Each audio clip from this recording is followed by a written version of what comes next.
Welcome to another edition of AV Rant. I'm Tom Andry, and I'm here with Rob H. This is AV Rant. It's your home theater and AV questions answered.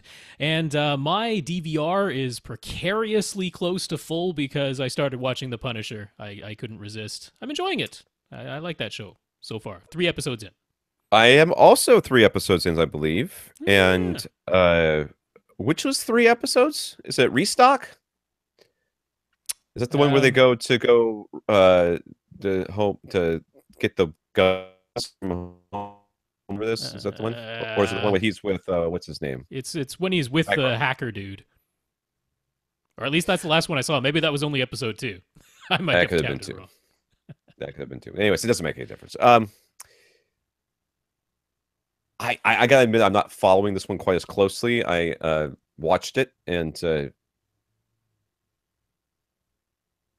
I was sort of not. I had my phone in the room. I wasn't paying total attention. It's not the way that the other ones have. I don't feel like visually it has much to offer. It's just like shots of people saying things. There's nothing. It's like, at least in the Defenders, there was like everything was color coordinated and stuff like that. And the first couple and the last couple of episodes of Iron Fist, they had the weird stuff going on. There was a lot in Daredevil. Well, Daredevil was just really well shot, and of course, Jessica Jones was as well. I felt just visually, if we're just talking visually. So far, the character, I think that they're handling him pretty well. Yeah. Handling him pretty well. He's a tough one, because especially in the current environment, because when that comic was written, it was like this guy is living out everybody's fantasies, as far as revenge and all of that.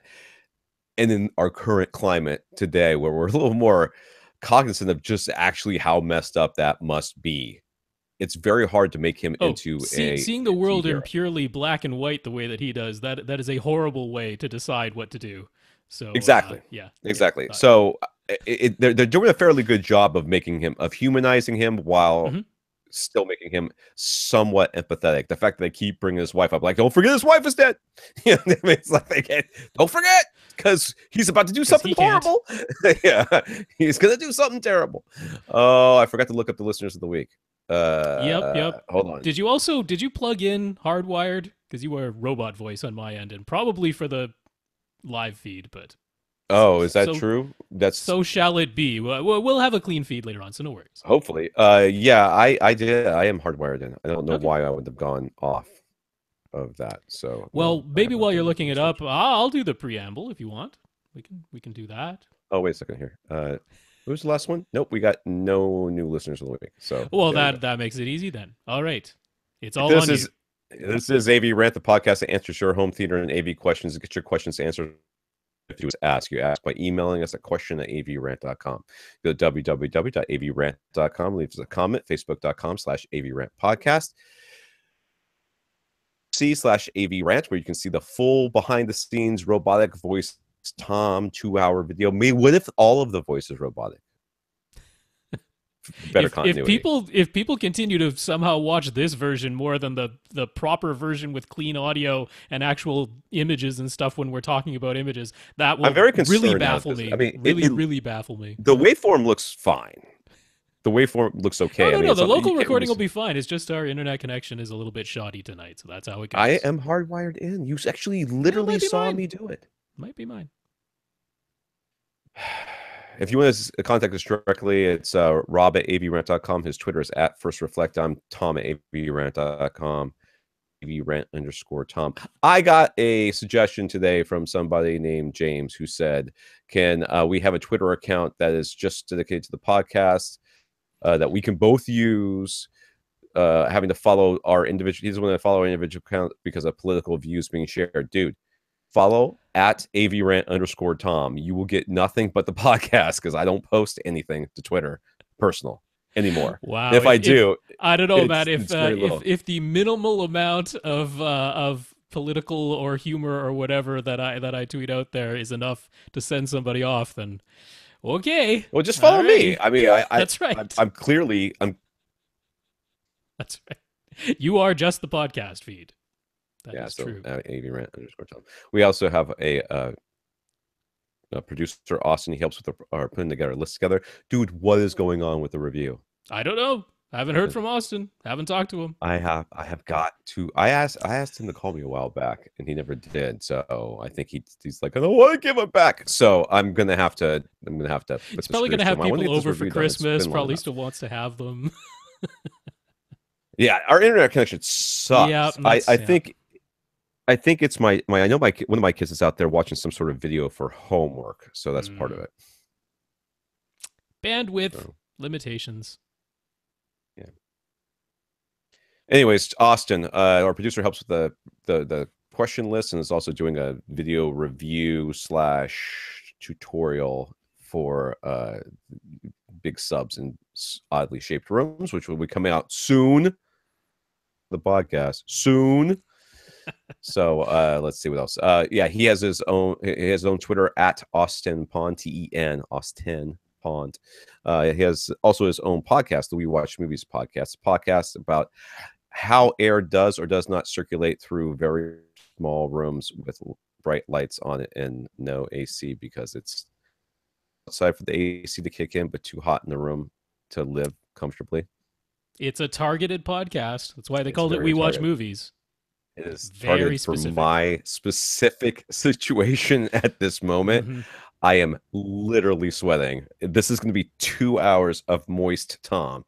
If you've ever want to see somebody slowly melt, .com/C/AVRant and look for podcast number 568. We don't know what the name of it's going to be, but whatever the name is, it will be me melting slowly. I am extremely uncomfortable, and this is only going to get worse.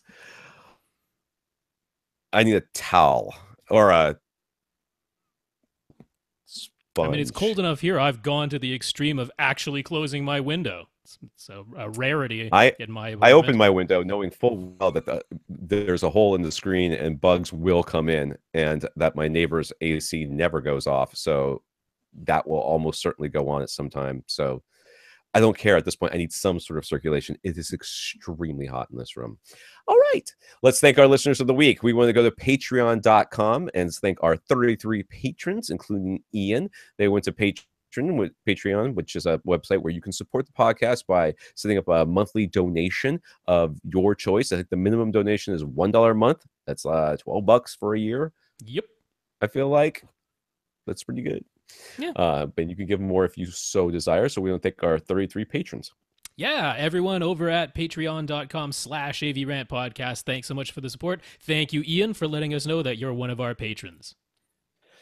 And Josh sent a note to SVS after buying a PB12 NSD and let us know he heard about them from us. He made a cardboard box like we always advise. It is huge. So if you're looking at YouTube right now, Rob has covered my moist face with the cardboard box of what his sub is going to look like. Now, if you are looking at this, you need to realize what happened to this man after he built that box and put it in the corner. Yep.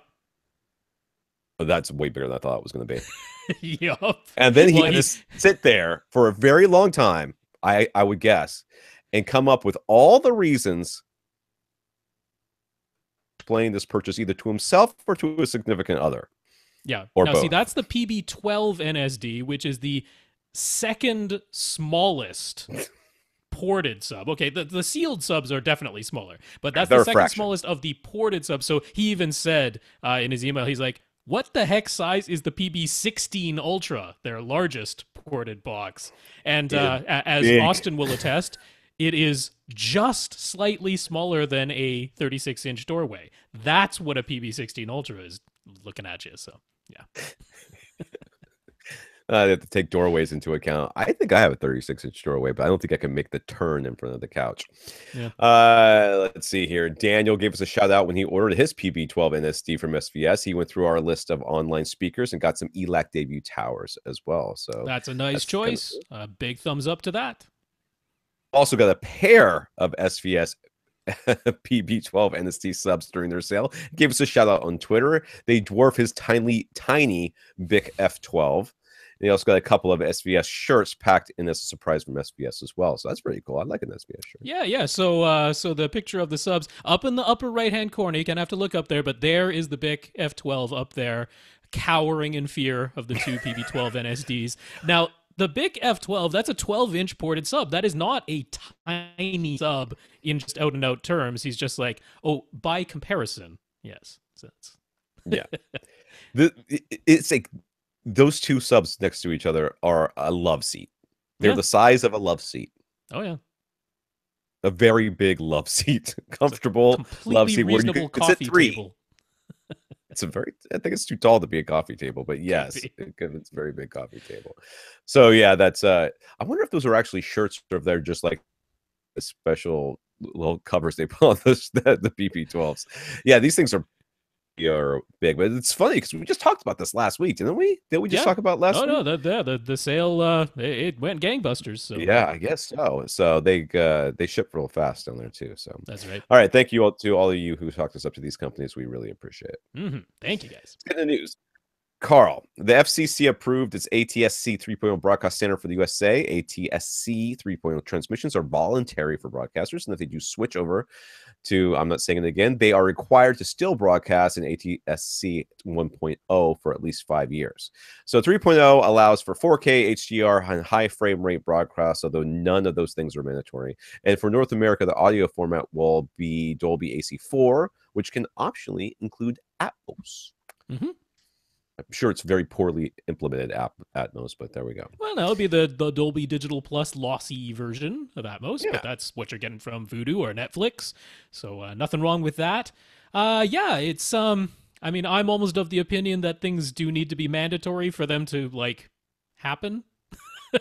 But right.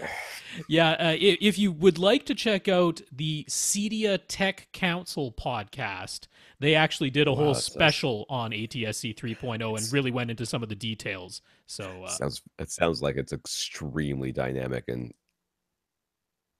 very funny podcast.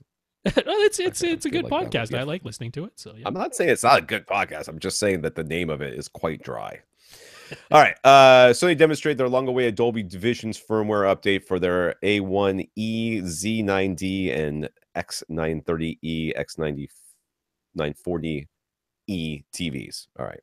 So only models with the X1 Extreme video processing chips are capable of getting Dolby Vision updates as far as existing Sony models go. And they still didn't give an exact date for when the update will be released to the public, but they said December. So which one is the Extreme video processing chips? All those models have those? All those models have it. Yeah, those are the models that have it. Those are essentially their flagship models, right? So that's their flagship LCDs for 2017, their flagship LCD from 2016, which was the Z9D, and their OLED, which is the A1E. So it's their high end that have the X1 Extreme video processing chip. None of their other TVs can be upgraded to support Dolby Vision right this second, but I'm sure CES coming up soon in January, we're probably going to see a lot more models from Sony supporting Dolby Vision. That would be my guess. I'm very disappointed that they didn't spell extreme with either just an X or my autocorrect tried to make it into just a capital X. I'm like, really? That's how often that gets done, I guess. Ascend Acoustics is running their holiday sale, $100 off Sierra 2 pairs and CMT 340 SE pairs for under $500. The CBM 170 SE pairs are for under $300, and some rhythmic subwoofer models on sale too. So there's some subs. So that's another company that I speak about quite frequently, and if you'd like to perhaps get some of their speakers at a discount, holiday sale on now. So the rhythmic subwoofers are on sale through Ascend Acoustics? Yes, Ascend does not make their own subs. They partnered up with Rhythmic and said, we will sell Rhythmic subs because we like them and think they're a good value, and I agree with that assessment. And they are a retail partner for Rhythmic subwoofers. That's fine. Every once in a while, SVS and other companies, HSU will do that as well, except for like receivers or something like that. They'll bundle in a receiver. Yeah. All righty then. Something came to my mind when we were talking about this, and I just completely fell out. Focal birds? Have you heard them? They're still sitting over there on the ground. All right. Sorry. We ended up hosting Thanksgiving, and I didn't guess you're not happen. sending them back because, it's going to be like past the return window by the time you actually hear I'm not them. sending them back. No, I mean, why would I send them back? I'm going to mount them to my ceiling. You can't send that Well, back. assuming you like how they sound. That's why. I threw the boxes away, dude. I don't care Yeah. anymore. Uh, Josh asked us which 75-inch TV he should buy for his completely non-light controlled room. Well, it was still expensive. He got a big discount on the Sony 75X 940E, so he talked himself into it, and now he gets the Dolby Vision. You're going to get the Dolby Vision in a month or within the next month there. Yeah. I did mention almost offhandedly that is my absolute top choice for a 75-inch TV. I thought it would be too expensive, but he's like, well, you're throwing all the discounts going on right now, and it was within his grasp, so he talked to himself. I don't think you'll be disappointed, Josh. Congratulations. That's a very nice TV. Yeah, so this Cyber Monday, and I'm trying to take up, and I'm remembering right now that I told my wife to check out the Amazon, because I put something in the Amazon cart for my son, and I think it's a Black Friday Monday, Cyber Monday, whatever the hell it is, Cyber Monday deal, and I wanted her to click buy before, but I forgot to tell her. And if I text her, she'll be mad, and I don't have my phone anyways. All right, anyways. So remember last week I was saying that my friend was coming over, and that after the podcast I just ran out of here to go because he was like invading my house. Apparently he was sitting in my driveway, listening or watching us on YouTube. Oh, really? So he walked in and said, "Boy, you guys talk about some geeky stuff." I'm like, that is a fair thing to say. It is. Let's get into the questions here. Let's geek it out, baby. This is going to be the Wicked Witch of the West melting podcast. Andy, I'm the Wicked Witch, by the way. Andy's house was a new construction. They paid extra to have 10-foot ceilings in the basement. It was a hefty sum.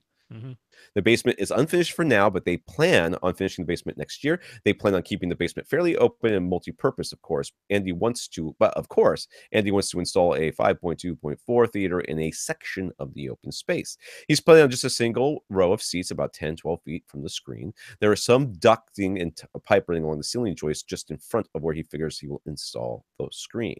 So we're looking at that now, are we? So there's that. Yeah, so there's ducting and piping that is suspended from the joists of the ceiling there. Obviously, some portion of the ceiling will need to be lowered. That would be like a long, low soffit, essentially, if you were doing it traditionally. So, yes, that'll need to be covered. I kind of feel like if you paid a hefty sum to have your ceilings raised to 10 feet, that you should not have things below 10 feet on your ceiling. I mean, I feel like this is one of the things that's always intrigued me / very much annoyed me about you hire an architect to design your house, but they for some reason don't account for where ducts and pipes need to go, and that is done like on site by those tradespeople. They're like, all right, here's the blueprints, how do we fit our ducts into here? I'm like, why don't architects build that into the plan? We've been building houses for a long time at this point. Yeah, that is something that completely baffles me. Why it's still that way? It's very strange. I mean, look at this. Clearly, you couldn't run this many pipes through those, whatever they're called, the header thingies or whatever, the big through the manufactured joist there. Yeah, some of those electrical wires look like they're going through, but you're not going to take those big old pipes. I mean, it's just going to structurally, it's just not going to work, and like Swiss cheese up there. So surely that could have been taken into account. So now you no longer have, now you have an 8-foot ceiling. I guess this is good. If you hadn't done this, if you hadn't said, give me a 10-foot ceiling, you would end up with an 8-foot ceiling that would be 6.5 feet by the time which is what happens in a lot of people's basements, right? A lot of people's basements, they have the minimum allowable clearance of 6 feet. What is it, 6 feet 7 inches or 6 feet 9 inches, whatever it is in your jurisdiction. A lot of people, that is exactly what they have in their basement, because from the floor to the joist is 8 feet, but then they had to put in pipes and ducting, and you end up with a 6'9" ceiling, and that's very common. But yeah, it's not like it's the whole basement. It's just this happens to be one section where that is going to be the case. All right. Well, you get to put a soffit over that thing somehow. Well, that's actually the very first question. So here we go. So, what should they do in terms of the ceiling for this basement? His wife wants a traditional drywall ceiling that will maximize the 10-foot height they paid for, and she figures a soffit to accommodate the ducting and piping is all they need. And he's curious about these drop ceilings we've been talking about lately, though. Well, okay, I'm just gonna say right now, you lost this argument when your wife said she wanted drywall. You're not getting that drop ceiling. But go on. Let's go on. Especially be helpful in terms of soundproofing in any way. There's no way his wife will go for a ceiling that doesn't maximize the 10-foot height for the entire basement. But just for the theater area, he might be able to convince her if we say it's really worth it. Would he just have a continuous 9 or 8-foot ceiling for the entire theater if he goes with a drop ceiling? I don't really see why you would go. I mean, there are reasons to go for a drop ceiling in your theater area. Soundproofing, because you would have to do the whole thing. Right. Yeah. You have to do the whole thing, and then you're still you're going to butt it up to that soffit, probably, right? Have another soffit, I guess, because it's an open area, right? This is what I'm talking. That's what I'm understanding from this. So you can have a drop ceiling just over just over that one section. No. Yeah, it'd be a bit of a challenge. I mean, one of the primary reason I really like a drop tile ceiling in essentially any theater, but especially in a basement, is if you need any kind of access, then you have access. If you need to access the ducting or the plumbing for some reason, if you need to run additional wires at some point, if you don't start with ceiling speakers but you want to install them later. And another key thing is if you're running additional electrical at any point, by code you must have access to any junctions. Junctions must be accessible, but you're allowed to put a junction above a drop tile ceiling without an exposed electrical box because it's still accessible. All you have to do is move a tile out of the way and you can get to that junction. So there's lots of convenience reasons for using a drop tile ceiling. Then I like to I don't actually think they're better for soundproofing. They're just not worse, because that's the concern a lot of people bring up. Whenever I suggest a drop tile ceiling, a lot of people say, oh, isn't sound going to leak through that super easy? And if you get the 1/32 of an inch thick tiles, then yes, of course, you're essentially putting a piece of plastic or paper up there. But if you get a proper acoustic ceiling tile and you put insulation above it, then no. So what I'm usually trying to convince people is that it is not worse for soundproofing, and that because it's automatically decoupled and a continuous surface, that it isn't a problem for soundproofing. But if you already know you're going to have ceiling speakers installed, you can prepare for that with your drywall ceiling. If you know you want soundproofing, then you can use 2 layers with green glue, or you can install sound clips with hat channels. You can prepare yourself to soundproof it with a drywall ceiling. So it's less accessible above drywall, of course, but you can still plan this out to be soundproof, have your in-ceiling speakers where you want them to be, have your wires run where you want them to be, and yes, a soffit completely makes sense. That's what you would do. And obviously any builder, anybody who's competent for finishing your basement, is going to know how to do it with drywall, so I'm not concerned about that. So I agree with your wife here. I wouldn't want to sacrifice the 10-foot height that you paid for. Yes, you're going to install a soffit, and since you already know you want ceiling speakers, you can plan ahead for that. Right. I understand I want to say 75% of what Rob just said, because it was all roboted up. Yeah, so I know. I'm blaming my family right now, but they're going to be going to bed pretty soon, so hopefully it'll straighten itself out. But I'm assuming what you're saying is that fix this without having to do the drop, what he's trying to do without the drop ceiling. Now, you already know where your speakers are going to go, or we're going to tell you, and you can run conduit to each of those places that you want. And then once you've done that, then you've got this big soffit up front where you could run speaker wire or whatever. That's going to be at the front, though, right? It's going to be at the front. It will be, yeah, in front of the screen, yeah. But you can run your speaker wire up there for your height speakers or whatever you're going to do up there. You can actually install those into your soffit if it happens to work out that's a good place for them. So we can make this work, but I don't see any cause. This is way more marital strife than it's warranted for what the benefits you would get for a drop ceiling. So we asked, what should they do when it comes to the display? Since the room will be multi-purpose, it might not always be pitch black, although they're down there. If they're down there specifically to watch a movie, they'll certainly be able to turn the lights out. Should they go for a flat panel and then also have a projection screen that rolls down in front of it? Or should you just get a projection screen and forget about the dual display setup? Any flat panel they install would be 65 inches max. So should he maybe forego the flat panel and spend that money on a better screen and projector? Why 65 inches max? Yeah, I didn't quite understand that either. I'm like, there are Wait, affordable 75 inches, like a Vizio M series, say, is quite an affordable 75-inch screen. So I'm not I don't quite get that sure. at all. Well, because the answer to your question is how close are you going to sit to your screen? Because Right. you're only sitting in a specific area, so you're really looking for field of view. So if your field of view is gonna, you were looking for 35, 40, degrees field of view, then you have to, and you say I'm sitting this close. This means that I need this big of a screen. Well, if that big of a screen comes in the flat panel, get the flat panel. I mean, Well, but he's saying he's going to be 11 or 12 feet away from that front wall. So yeah, to even get to a 30-degree field of view, you're up into the 85, 90 inch range. right. So I guess my question, because I don't think we can answer this question yet. My question back to you is, when you're not watching a movie and maybe the lights aren't on, what are you watching? And how much do you care about how it looks? If you're down there in this multi-purpose room playing pool and your kids are watching, Netflix or some movie and the lights are on, it sort of washes out the screen, I guarantee you the kids don't care. So therefore you don't care, right? But if there's going to be times when, like, I don't know, there's something going on in part of that house, that part of that basement, but you're still trying to seriously watch, The Dark Knight Rises. Mm. Well, then, yeah, you're going to maybe want to have a dual setup, but you're never going to be happy with that 65 inch. If that's your max, you're never going to be happy with that 65 inch screen. Not if you have to, I mean, it's going to look so tiny compared to your projection screen.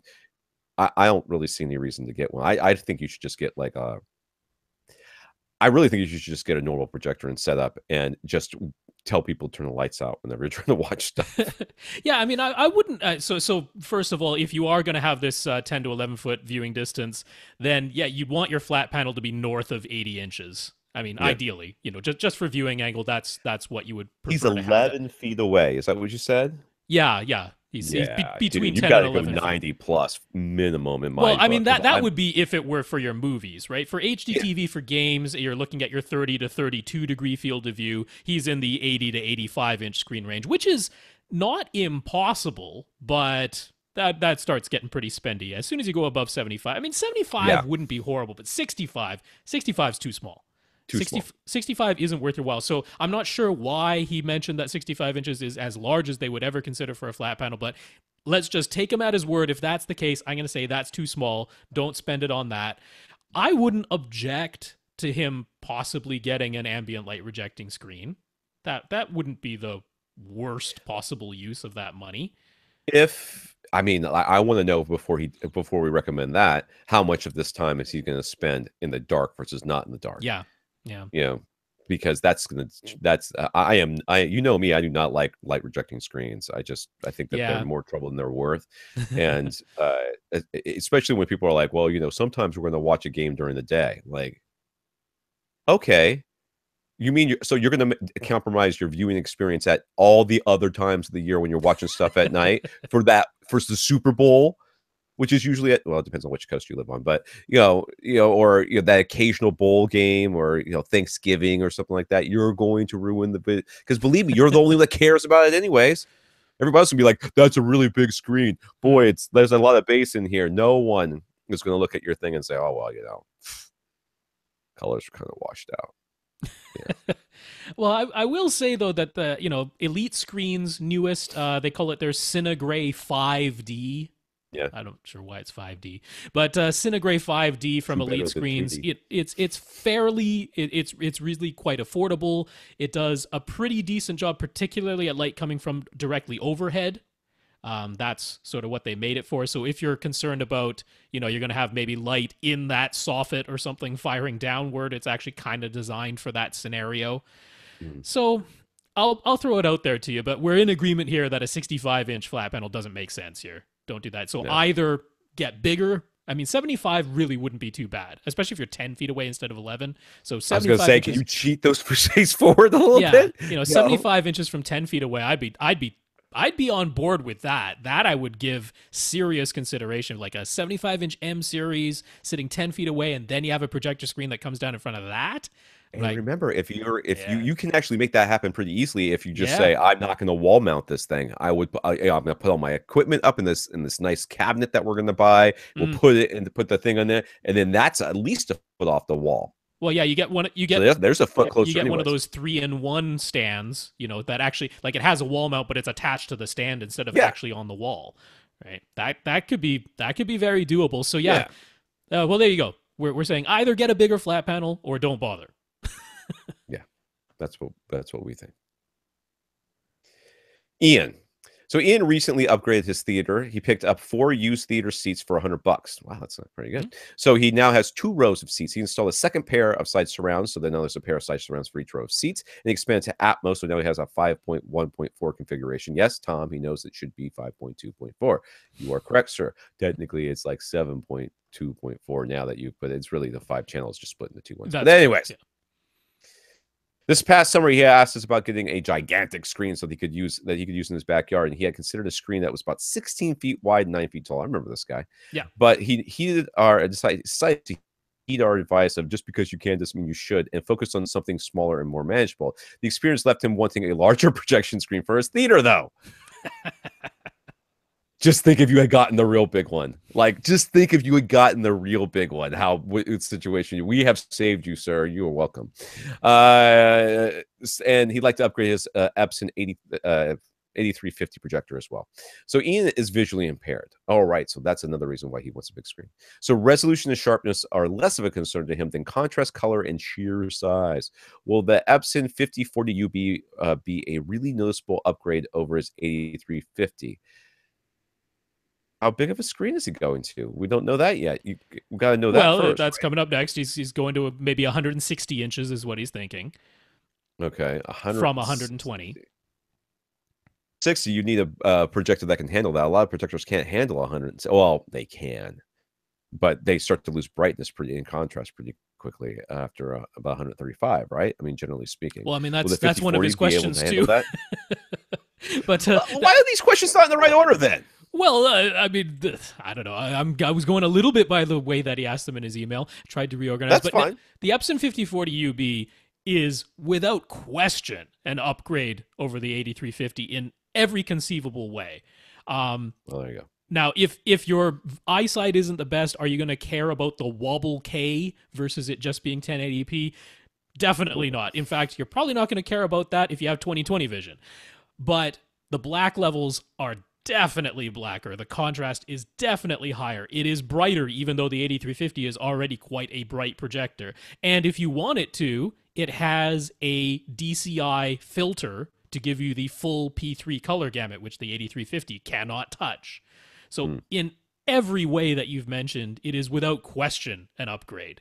Yeah, I would be quite shocked if you would replace an 8350 with a 5040UB and not notice a difference. That would be next to impossible.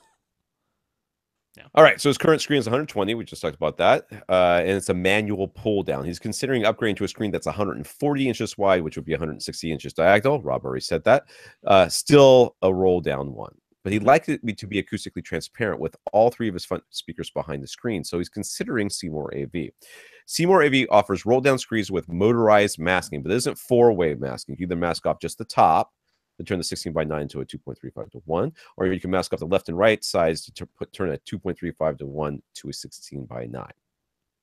So, Ewan would like to be able to show 16:9 images, 2.35:1 images, and IMAX images. Is IMAX just 16:9? It is, but it's bigger, 16:9. So he's saying he'd like 16:9 in an HD TV size, 2.35:1, which is the same height as that HD TV size, but wider. And then IMAX, which is the same width as the 2.35:1, but taller. So it's the 3 screen sizes thing. That's what he's hoping to achieve. So, anyways, he was thinking he could get this 160-inch 16 by 9 screen with left and right side masking for only a 2.35 to 1 portion is still visible. I think you skipped a line. I'm sorry, I skipped a line. Left and right side masking. For IMAX, he'd use the full screen. For 2.35 to 1, he could partially roll up the screen so that only 2.35 to 1 portion is still visible. I mean, the black bars from the projector wouldn't get projected onto his wall below the screen and onto the screen's case above the screen. And they would. That's where the black bars would go. Yeah. Right, that's where they would go. And then for the HDTV content, he could drop the side mask on this 2.35 to 1 partial roll down position. Does this sound like the best approach, or can we think of a better way? Okay. That was basically going to be my recommendation, which was the side masking, because you could side mask off the 16 by 9 work. 16 by 9, but smaller, right? Yeah, so I got confused. Yeah, so the issue is so obviously IMAX, for the IMAX. Yeah. That makes sense. IMAX is going to be 160 inches diagonal, 16 by 9 aspect ratio. That is the full screen. That is the whole screen, all of it. That is your IMAX. Okay, that makes sense. Yeah. Then he's saying for 2.35 to 1, he's just going to roll it up. So it's going to be pretty high. It's going to be pretty high. That's my little bit of a concern. It's going to be pretty high. And then he's like, okay, now he's got this 2.35 to 1 screen. Then he masks off the sides of that to create a small, or quote unquote small, but a small 16 by 9 image. But that's going to be up high, right? Because he's rolled the whole thing up. Why are we wasting all of this screen on the 15 seconds of IMAX that we're going to see in the occasional movie? Why? I mean, shouldn't we just have 16 by 9 be 16 by 9 all the time, the full 160 inches, and then put the top masking for 2.35 to 1, and then no, because he wants 2.35 to 1 to be bigger than HDTV. That's the desire, right? That's the whole point of there is a large portion of the audience that's having the same thought process I'm having right now, and understanding the words you're saying, but not understanding why you're saying them. I mean, I see what you're saying. That's the whole point of constant image height, though. The whole point of constant image height is that you have your HDTV, and then the screen gets bigger for movies, not smaller. That's what people don't like about watching 2.35 to 1 movies on a flat panel, is that movies, big cinematic movies, are actually smaller than their TV shows. Their TV shows fill the whole 16 by 9 screen, then black bars come in and make the screen smaller for their big cinematic movies. The whole idea with the projection is that your cinematic movies are bigger than your TV. That's what he's trying to achieve, which is something I agree with. I understand. Yeah. So okay, I don't, but go on. So, I mean, if you're saying that don't care about IMAX, then the solution is simple. Get a 2.35 to 1 screen with side masking, because then when you're watching 16 by 9, it's smaller with the side masks in place. Yeah. When you watch a cinematic movie, you raise the side masks and you have your 2.35 to 1 screen sitting there, and there it is. He's saying the same thing that I consider, which is that I do like some of these IMAX features, and I want them to be even bigger than my 2.35 to 1 movies. Or sometimes I'm watching a movie with subtitles that gets placed into the black bar, which is annoying, but sometimes that's the way it is. I don't completely like his proposal, because I think it's going to end up with the 2.35 to 1 and the HDTV stuff being too high up. You're going to have to be looking up at it. I don't particularly like that. I see a couple of very simple solutions to this. First solution. All right, I'd like to hear this, because my solution is even simpler than that. But go on. First solution: he now has 2 rows of seats. So when it's HDTV time, you move to the second row. Okay. Right. So it's what you're proposing, which is when it's 16 by 9, you just fill the whole 160-inch screen, except you, the viewer, move farther back to your second row, making a smaller field of view. When it's 2.35 to 1, you sit in your front row, and to you, the image got bigger because you physically moved forward in the room to your first row of seats. That's my simple solution to this. is you get the big 60, you get the 160-inch 16:9 screen. You actually get the top masking, not the side masking. We're not going to ever mask the sides. You get the top masking so that you can mask it off to be 2.35:1 when you want it to be that. And then when it's HD TV time and you want a smaller 16:9 field of view, you go sit in your second row. The second solution I would have is you already own a 120-inch screen. You don't have to take it down. You could have 2 screens. You have your 120-inch screen for HDTV. Then you have your 160-inch screen for IMAX with top masking, so you can turn it into a 2.35:1. Why get rid of the screen you already have? It's actually the exact size that would occur if he dropped the side masking and created the smaller 16:9 within the 160-inch. The smaller 16:9 is 120 inches, which is the exact screen he already owns. So either do 2 screens, because you already own one, or just go sit in your second row. That's my 2 solutions. All right, I like that second one better than the first one, because Okay. the first one sounds like insanity to me. I can't fathom the idea of wanting to not use all 160 inches every chance I got. Okay. I can't imagine paying for it and going, nah, I want it to be smaller when it's HGTV. Like the majority of stuff I watch is HGTV, right? Yes. I mean, the majority of everything is HGTV that you watch on Netflix or whatever it is, anything you're streaming. Most movies, or not most, but lots of movies, fathom going, no, that's too big. I want that to be smaller. Like, no, I want the whole thing. Okay, fine. Either do the second thing or just get the 60 and at the top masking, which is what I would do. Okay. Never worry about that. I just. So when you let me just ask you a question, Rob. Yes. When you watch The Dark Knight Returns, opt the movie so that you could change the masking for that little pan shot that's IMAX of him standing on top of that building. Movie again to change the aspect ratio of the masking. No. I just for those movies, I would just live with the black bars. You're going to have the whole 160-inch screen open for something that has IMAX portions. The whole screen is going to be open. There will be black bars during the 2.35:1 sections. So outside of actual IMAX movies, like movies that were shot for IMAX, like all those documentaries and the speed and all that stuff are out there right now, where the entire thing is shot in IMAX. Okay. Do you reckon? I'm asking. Oh, the entire thing? I'm not sure. It's not that many. You can look up the IMAX titles that are available on Blu-ray and Ultra HD Blu-ray. I don't know. I'm talking about normal movies, like something that would be a big role, something. I mean, or any of that stuff, or even the art house stuff for sure wouldn't it be, because the IMAX cameras are. Yeah. No, well, none of them have been shot entirely in IMAX.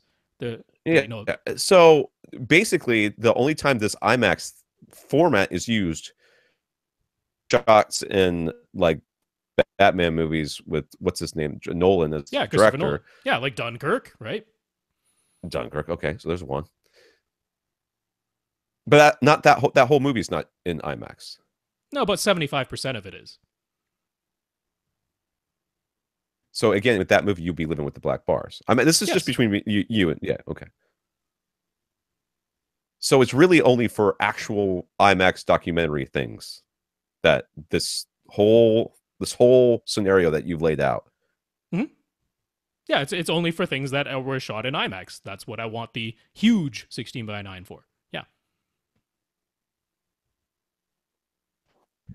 All right, I still don't get it. I feel like we're both speaking English at each other. It's that and subtitles, because there's lots of movies where they put the subtitles into the lower black bar. So if you only have a 2.35:1 screen, you can't see the subtitles, or part of them is cut off. The solution is a 16:9 and just live with the black bars. That is the solution. That is literally the solution. So what's the problem? If I'm saying I want the 16:9 for IMAX, the only issue is that I don't want my HD TV to be larger than my CinemaScope. That is where you stop making sense. I don't understand why you don't want that. That's the whole point of constant image height, is that your HD TV is smaller than your CinemaScope. I hear those words. I hear them. I'm not saying that you're a crazy person. I'm saying that I think you're a crazy person a little bit.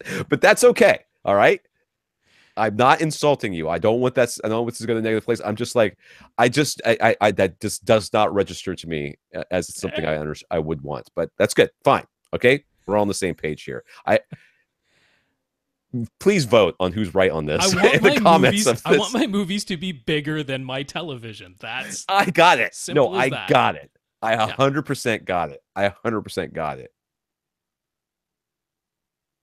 According to Projector Central's calculator, even with the 160-inch screen size, the 5040 UB should be able to achieve 30-foot Lamberts, which would match the cinema standard for HDR. And when he shrinks it down smaller, the 120-inch 16:9 size, it should be able to hit over 50-foot Lamberts. He'd like to be able to use that smaller screen size with a little bit of ambient light, so he's just double checking: is the 5040 UB bright enough for those scenarios? The real question is, does the 5040 have memory on its lens? It sure does. Yes, it has lens memory. That's 100% what you need. So if it's got that, then 50-foot Lamberts and tell you what it's going to be. A little bit of ambient light, a little bit. What's a little bit? Because the big difference for me about ambient light is not the amount of it; it's the directionality of it. Mm-hmm. Okay, if you've got your whole room is a little bit lit up, your whole screen is a little bit washed out. My whole screen being a little bit washed out does not bother me as much as somebody opening a door and there being a streak of light across the screen. That will drive me 100% up the wall all day long and twice on Sunday. If it's just like sometimes we're watching it and it's still a little, the sun's still setting, I would not worry about it, no matter what the foot Lamberts were. But if it's going to be, there's going to be a huge amount of light coming from one direction, well, then that's when we have to start talking about this. So what's the answer to the question? So just to work out the math, 30-foot Lamberts on a 160-inch screen would require 2,300 lumens. That's how much the projector would have to be outputting. And the 5040 UB, according to Projector Central and Projector Reviews, who measured the light output, it really can genuinely produce 2,400 lumens in its bright cinema mode, which actually still has pretty accurate color. You would have to put it into the high lamp mode, and you would ideally place the projector closer to the screen rather than farther away. Although in his case, where the depth of the whole room is only about 12 feet, that's not really going to be an option. He's going to have to put it closer to the wide angle side of things anyway. But yeah, it can do this. Now, the one little caveat is that the bright cinema mode does not have the DCI P3 color filter in place. Because when you put that color filter in place, it drops the lumen output.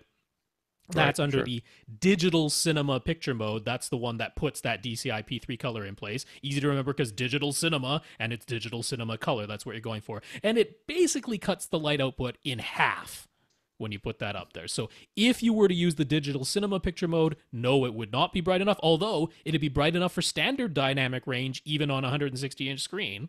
Because you cut it in half, and that's exactly where standard dynamic range would be. So either way, you have a choice here. You could choose to have the wider DCI P3 color with standard dynamic range, or you could forego the wider color to get the full 30-foot Lamberts even on your entire 160-inch screen. So short answer, yes, it is bright enough. What about the ambient light part of it? Because that was 50-foot Lamberts he was saying. Oh yeah, I mean, if you do continue to use your 120-inch screen, you can hit upwards of 60-foot Lamberts on that thing if you want to crank it into the bright cinema mode. So lots of light output. Your black level is what's going to get washed out by the ambient light. Right. So you're not going to want to watch something that's all darkness all the time because that's going to look washed out. But you got lots of light output. It's a light cannon. You got lots of light. Yeah. So you're going to want to test that, basically. You're going to test both modes and figure out which one you want the high dynamic range or if you want the extra brightness. Extra color gamut, I mean. So if he uses a 2.35 to 1 partial screen, the black bars are physically being projected onto the wall below and the case and above. Will that act a little bit like a bias light? No. Nope. Not even a little bit. No, you're projecting blackness onto the wall. Basically, bias lighting is actual lighting. I mean, it's a light. So yeah, if the black bars were light enough to be visible, then that would mean everything that is supposed to be black is that light and gray. That ain't what you want. So either it looks horrible, which would be the opposite of a bias light, or you don't see those black bars. I mean, if at all, barely at all, which means they're not a bias light. So either way, we're already recommending not doing that anyway. So that's correct. Yeah. So he has a Harmony remote. He knows the 5040 UB includes lens memory, and then the Seymour AV screens can be programmed to drop it to specific heights and drop the masking separate from the screen. So it will really be as simple as hitting a single button on his Harmony remote, how settings on the projector on the screen. Well, it will definitely be as easy as hitting a single button on your Harmony. You can always set up a macro button that will, you're like, I'm watching 2.35 to 1, boom, hit it. Yeah, they call it a sequence. It's called a sequence, but you can program a sequence with multiple commands that get sent out. So you can have every combination that you want, right? Now it's 2.35 to 1 with my projector in HDR mode. Now it's 2.35 to 1 with my projector in SDR mode. Now it's small 16:9 HDR mode. Every combination, you can create a sequence for that. You hit the button on your Harmony, and it sets all of these things to where they're supposed to be. Right. So how reliable the memory settings on the projector and the screen? Well, it's really might take a little bit of trial and error on your part, but generally speaking, I find these things work really well as long as you are reaching the IR input on whatever it is. So more times than not, if you're having problems with things working the way they should, it's usually because the signal is being physically blocked. The IR is being blocked. So you need to add one of the blasters in, or more directly connect it to the hub, that sort of thing. But most of the time, these works pretty good. The one problem you may run into is if it turns out that your projector takes a little bit longer to warm up sometimes, and other times, and that sort of thing. Like I've noticed with the projector I'm using currently, which is an Epson, it will like sometimes it pops right on, and sometimes it like goes through some sort of cycle where it cleans itself or something. I don't know what it's doing, and therefore you may have to put a delay into between some of the actions, and that's really easy to do. It's you can see the sequence of what's happening. You're like, add a delay here, add another delay here, whatever. And but that I anticipate being your only issue, and that may never come up. Yeah, setting up the sequences the first time definitely could involve some trial and error, back and forth, programming the remote. But once it's done, I mean, if you're literally worried about a single pixel being overshot onto the frame of the screen or something like that, yes, that can occur. It might not be literally down to the 4K pixel size, but you said you didn't really care as much about resolution and image sharpness because you have some visual impairment anyway. I really highly doubt that 1 or 2 pixels off is going to be the end of the world to you. That's really all we're talking about here is like 1 or 2 pixels at most when the lens memory moves. So it's darn reliable. Yeah. So we asked, will you need a separate calibration for each image size? I don't see why you would. Well, I mean, you certainly need separate for HDR versus SDR. Yeah, but you don't need it for going from 16:9 to 2.35 to 1. I mean, no, not unless you want a ambient light is present mode versus we're in darkness mode. Yeah. Right. For that, you might want to. But again, I mean, you're not really that difficult because there's lots of picture presets available to store as memories. So it's simply a matter of, this is the picture preset I'm going to use when I want it for, there's some ambient light and I still want HDR. So I'm going to use this picture mode. And then it's pitch blackness and I want HDR. So I'm going to use this other picture mode. And then I want SDR with ambient light and SDR without ambient light. So you could set up 4 picture modes to do that. Still not that hard. So lastly, his front windows are behind where a screen comes down. So that's why the screen needs to be retractable no matter what. He'd really like some motorized shades to go over those windows, though. So any suggestions for that? I do not, but it does beg the question. Both these screens he's been looking at, I think, are manual pull downs? No. The Seymour is motorized. The Seymour is motorized. Okay. Yeah, the one he already owns is manual, but the Seymour is motorized. Okay, see, I read the Seymour offers roll down screens, and I was like, oh, okay, well, he's just going to get another pull down.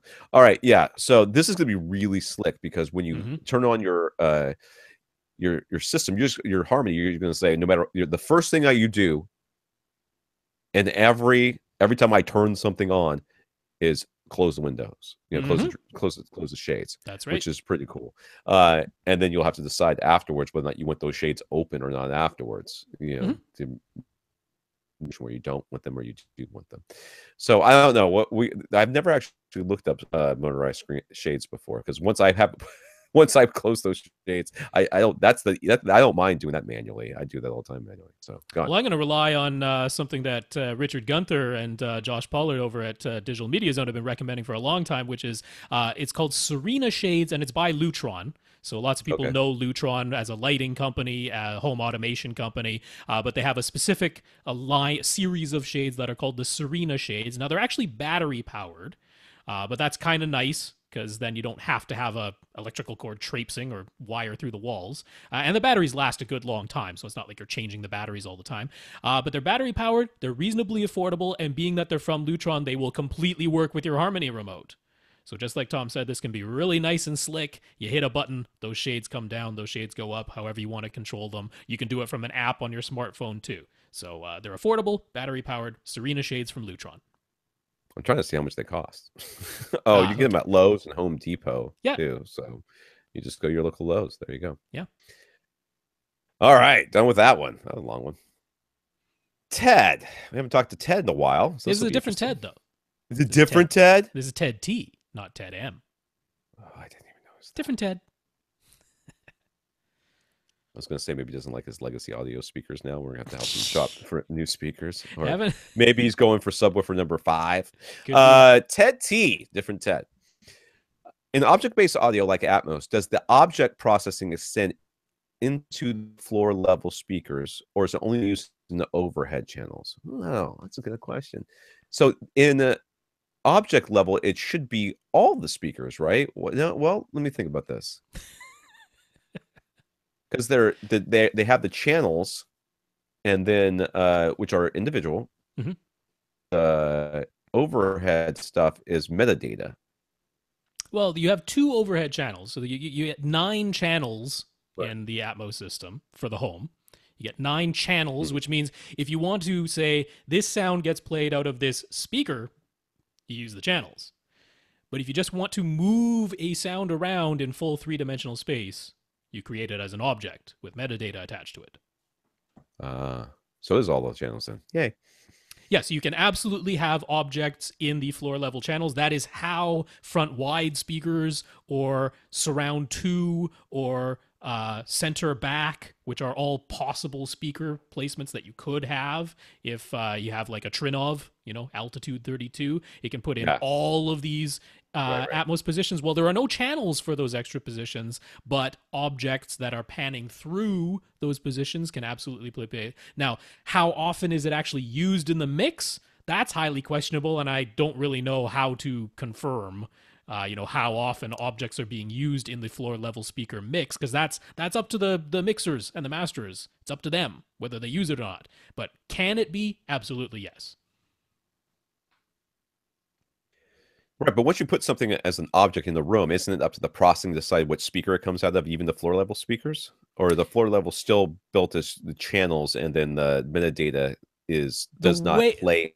Yeah, the way it's done at home, they have kind of like 2 separate levels. It's like if an object exists in the height level, it just stays in the height level. It doesn't drop down into the floor speaker level, and vice versa. Right. So they do kind of have this separation in the home version, but you can have objects. So for instance, if you wanted an object that goes high, low, back and forth, you'd kind of have to mix that carefully and go back and forth between the 2 layers. Right. But you can still do it. So basically the answer to his question, though, is that Atmos is only in the overhead speakers. The object level part of it is only in the overhead speakers, because the floor level speakers, while they can be mixed into Atmos with something like a Trinov, with a normal receiver, that's still channel based on the floor.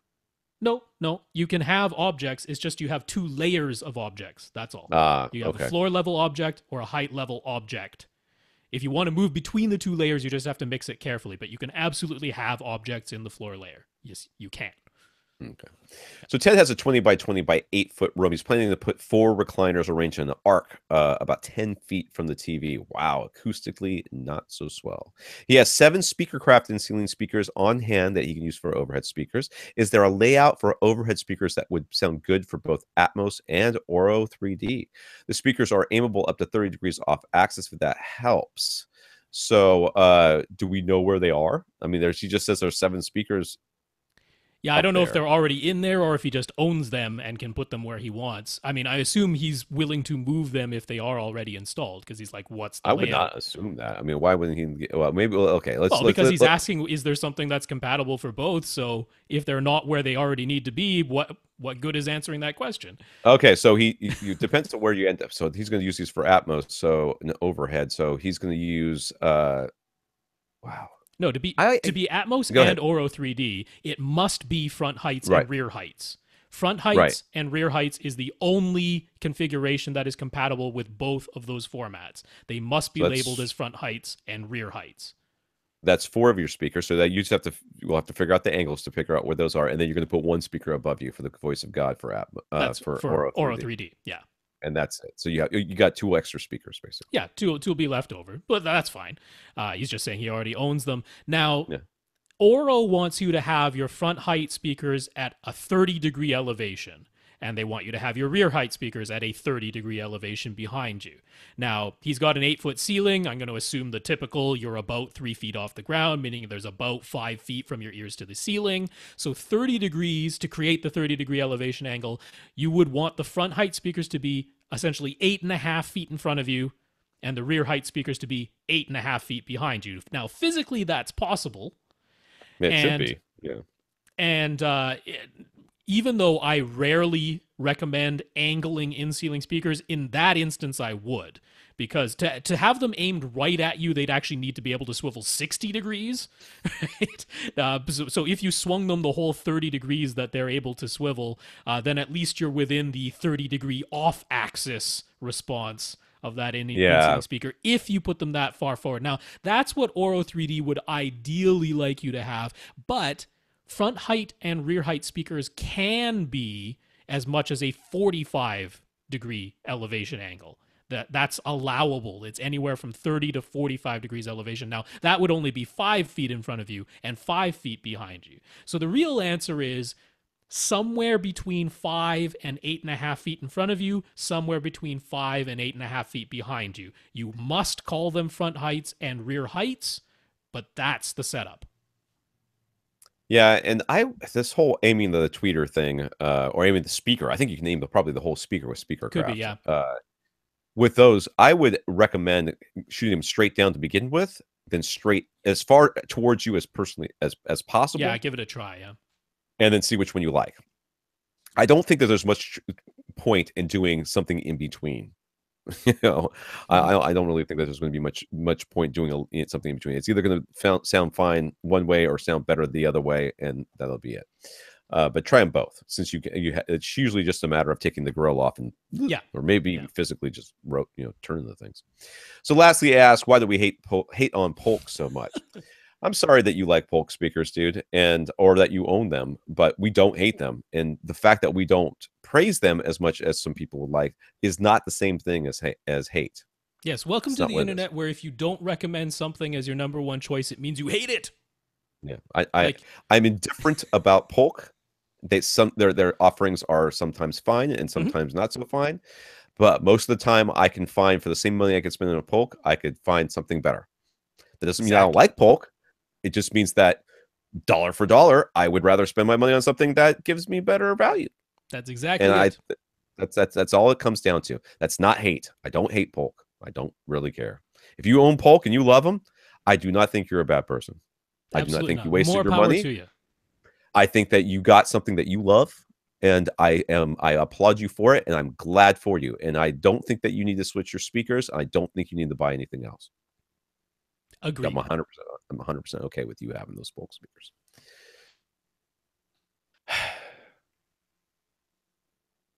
I feel like I controlled my anger pretty well on that one. All right, Infinite Gary. This is the world's shortest Infinite Gary question, at least physically. I have not read it yet. I don't know if you could tell by the way I'm stumbling over these questions. I haven't read these questions at all. This is my first read. So what actually creates oh my goodness, Gary. What actually creates that new product smell? Gary has noticed it with his new JVC projector. He finds it a bit unpleasant and strong at the moment, but his installer says it usually dissipates after about 100 hours. Is that really what he said? What was written? Is it just glues and sealants? Is there something actually burning off? Uh, okay. Everything you take anything that you own, and put it in a box with some styrofoam packed around it, and wrap it in plastic, and then shove it in a warehouse for a couple of months. Then take it out, pull it out of that bag, out of that box, out of that styrofoam, out of the bag, out of the whatever it's in. It's going to have a smell. All right. Yeah, there's probably some manufacturing smells that are giving off, and I think glues and sealants are probably part of that. But I can't imagine that. I mean, many people love that new car smell, or they love that new product smell because they associate it with getting something brand new and being excited with it. I mean, anytime you get new clothes, new furniture, a new carpet, they all have that new product smell. And I mean, every material has some kind of odor to it. You know, it's the foams, rubbers, and your plastics. House, and you have a fragrance to you. Sure. And something that has not been in your house doesn't have that fragrance yet. Once it gets into your house, it will. And that's why when you go to like your whatever, your mother-in-law, grandmother, or parents or something like that, they're like, oh, I've got this jacket, I don't need it anymore, are you interested in it? Yeah, I love that jacket, let me take it home. Whoa, I better wash this thing. It's not dirty. Your parents aren't going to give you a jacket that they've been wearing for 3 weeks, and sweating in it outside. They've washed it, but it smells like their house, right? It smells like them. It doesn't smell like you yet. That's why you have to wash it. It's the same thing. Material smell, that's really all it is. Yeah. David on Twitter. David noticed a D-Motion code logo on the back of a Blu-ray that he recently purchased. He's never seen that before. Who's that? How would you use a D-Box motion code at home? You have to be a D-Box kind of guy and buy yourself a D-Box chair.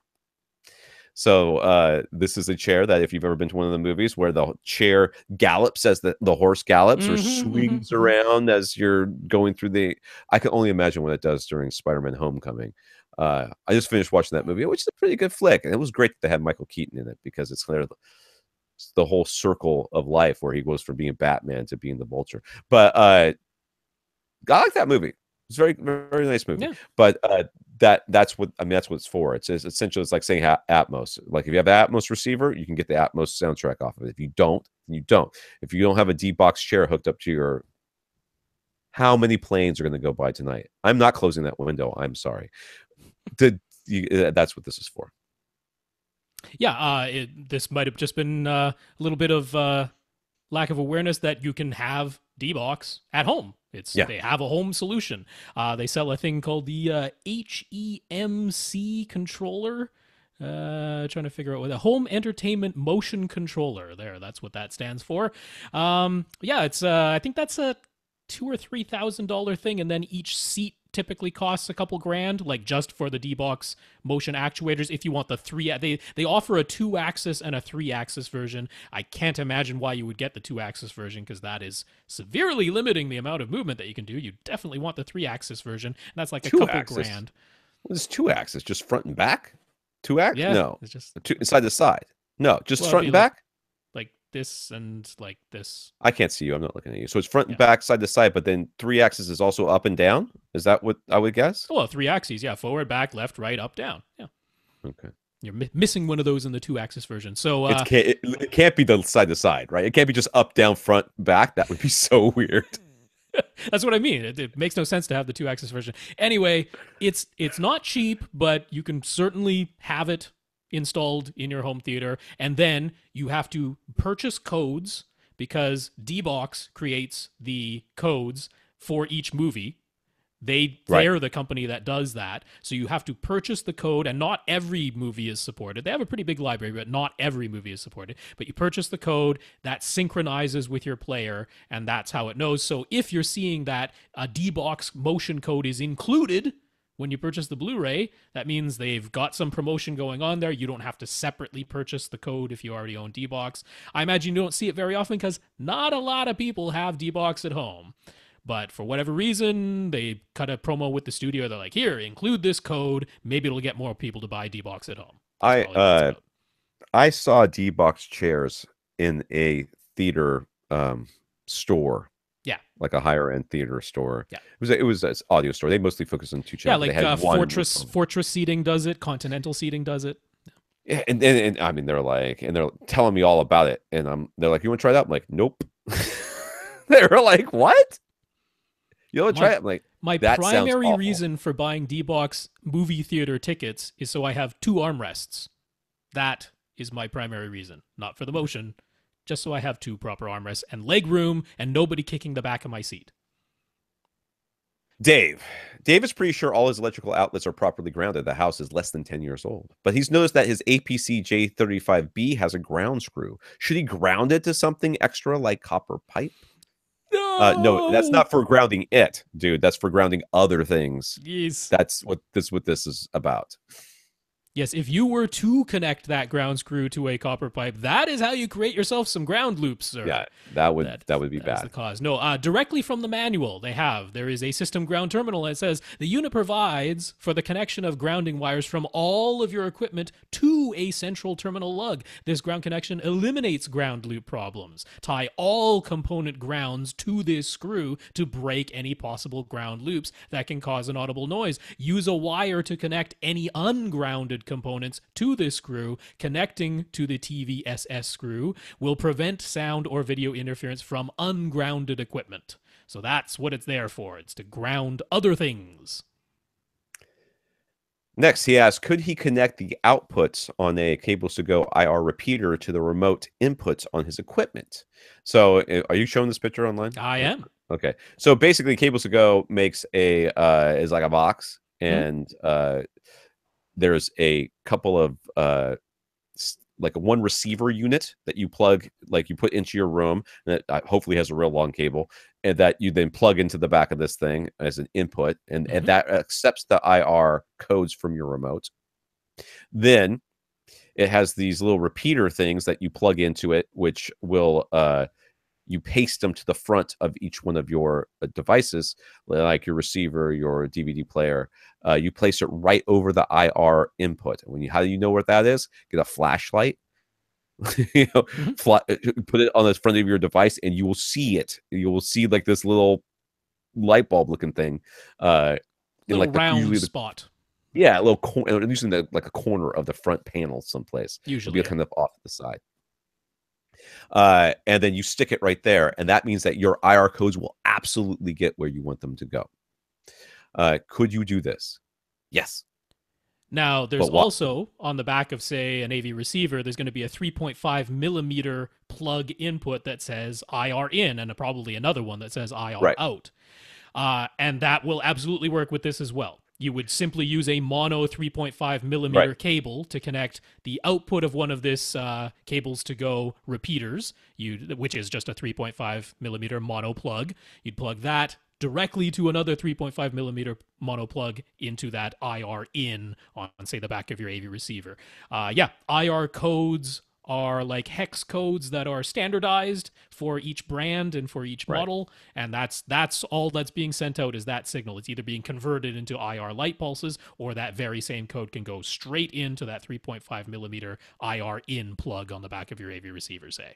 So the real question, though, is why? Why? I mean, why would you do this? Do you do this because you want you with your remote are in one room, and your gear is someplace else or behind a solid door? Yeah, it's out of sight. So when you get this so that you can control your stuff still. So if you're not having problems controlling your stuff, then you don't need it.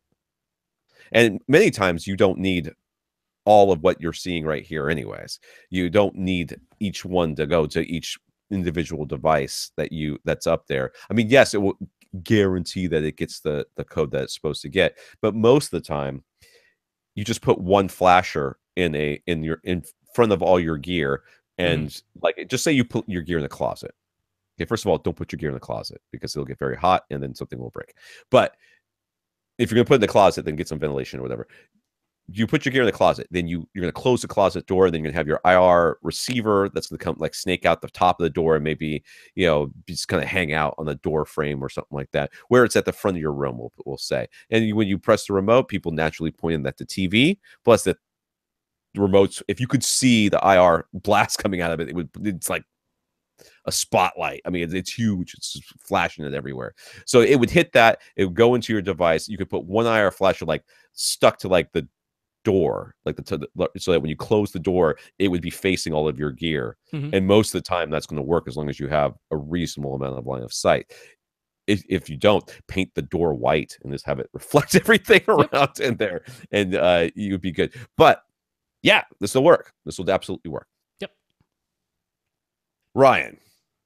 So Ryan says, after using his Vizio M series for a couple of weeks now, he's really enjoying it, but he's curious. Does the backlight setting have any bearing on peak brightness for HDR brightness? Should he crank up the backlight to get the most out of HDR movies / games, or can he just leave it lower where he would for SDR content? Where you might have different settings. And I don't know the answer to this question, obviously, because I don't do the HDR stuff. But you might have different settings for this. But the answer to the question, should I just, is always no. The answer to any question that starts with should I just, no, you should not do whatever the thing is you're thinking of doing, because it's clearly wrong, and that's why you've asked it in such a way. But or at least you think it's wrong, and that's why you asked it in such a way. But yeah, we're never just going to crank up the backlight in order to get more brightness, because you're also washing out your blacks. You're killing your contrast by doing that. So there is a optimal level of backlighting that you want, and it may be different for SDR versus HDR, and Rob will tell you in a second if that's true. So, yeah, on a lot of HDR TVs, they don't even give you the option. That ends up getting grayed out as soon as it goes into HDR mode. On a lot of HDR TVs, it will just peg the backlight as bright as it can possibly go, and they gray it out, and they don't give you any choice. And most Dolby Vision TVs, the backlight gets set right in the middle and gets grayed out, and it isn't actually in the middle. It's just Dolby doesn't want you touching it because they strictly control how much light comes out of the display under Dolby Vision. Vizio does allow you to alter the backlight setting in HDR mode, and you can just sort of think of it as like a universal, I am shifting everything to be brighter, including my blacks, or I'm shifting everything to be dimmer, including my HDR highlights. It is kind of just moving the entire scale up and down. Now, they do have full array local dimming, but we're talking 32, 64 zones or something like that. That is really certainly not pixel precise, not even remotely close to pixel precise. So overall is just kind of raising or lowering the entire brightness level, which is kind of nice, because if you're in a pitch black room, sometimes you want the absolute blackest black you can have, and then you don't want the highlight to be searingly bright. Whereas if you have a little bit of ambient light, you don't mind raising the black level a little bit, because you need to anyway, just to make the shadows visible. So it's kind of nice that they let you do it, but it isn't just that you peg it. You kind of want to respond to how much light you have in your room, and the simple answer is, wherever the backlight looks correct for SDR is where it should be for HDR.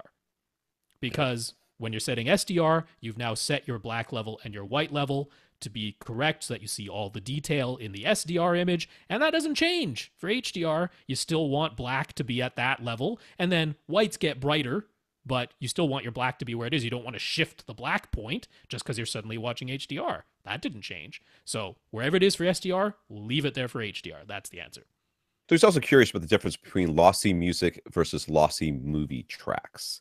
On many occasions, we've said we don't mind listening to music at 320 kilobits per second, or even less for MP3s and AACs and all that. But we insist on listening to lossless tracks for a movie. Why is one more important or obviously different than the other? For the record, he does the same thing, listening to compressed music but lossless movies. It seems that Dolby Digital sound the track sounds flat and choked compared to a lossless track, but compressed music sounds pretty great compared to the lossless FLAC, and he just doesn't know why. Well,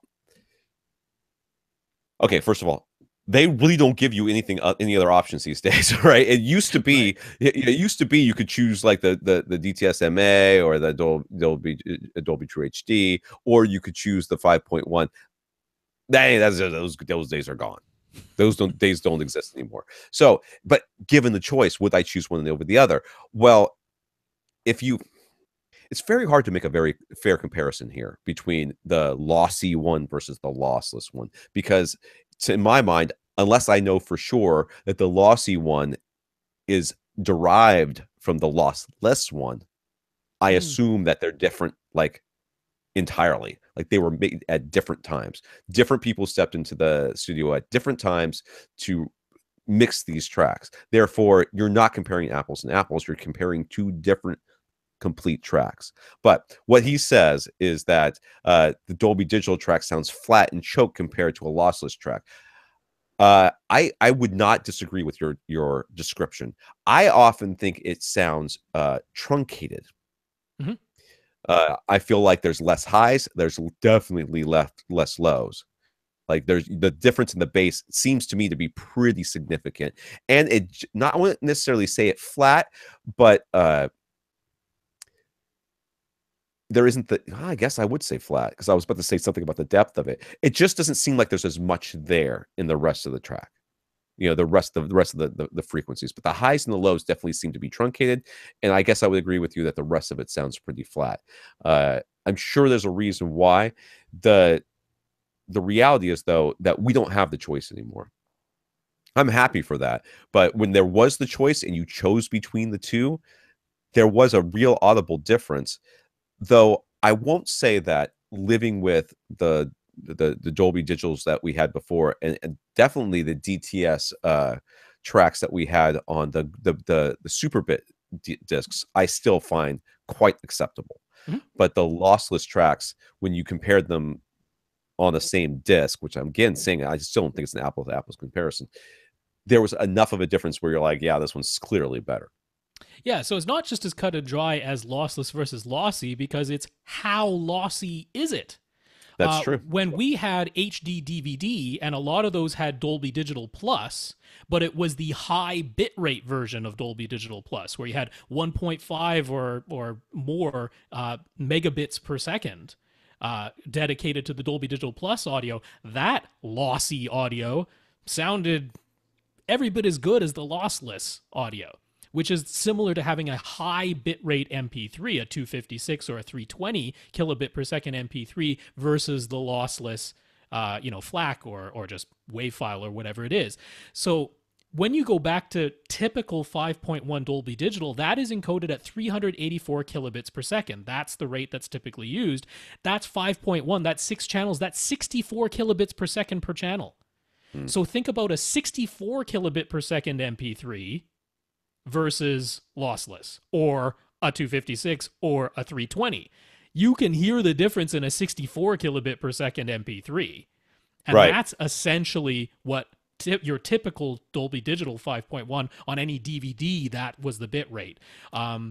I think we mix higher than that for this podcast per channel. Right. Yeah, I think we're mono. So that's right. I think it's like 96 or something, but it might even be lower than that. So it's higher than 64. Vanilla Dolby Digital 5.1 maxed out at 640 kilobits per second. And that gives you about 106 kilobits per second per channel. And that was sometimes used on Blu-rays, when you listen to the Dolby Digital version. And it's kind of not, it's a little, you can hear the improvement over the DVD version that was at 64 kilobits per second per channel, because that's really low. That's really low. Mm-hmm. So it's how lossy is it? And there definitely can be a difference depending on what bitrate was used. Now, DTS was 1.5 megabits per second. Their compression wasn't as good. It wasn't as efficient as Dolby Digital's. So they needed more bandwidth, but it had significantly more bandwidth, so they don't have to truncate as many. That's what compression is doing. It is clipping off highs and lows that you supposedly aren't going to miss. But when you really start crunching it down to 64 kilobits per second, you start losing audible stuff. Yeah. So, that's what's going on there. Mark. So Mark applied our ideas on his issue with poor sounding audio using Dolby Digital Plus from Netflix.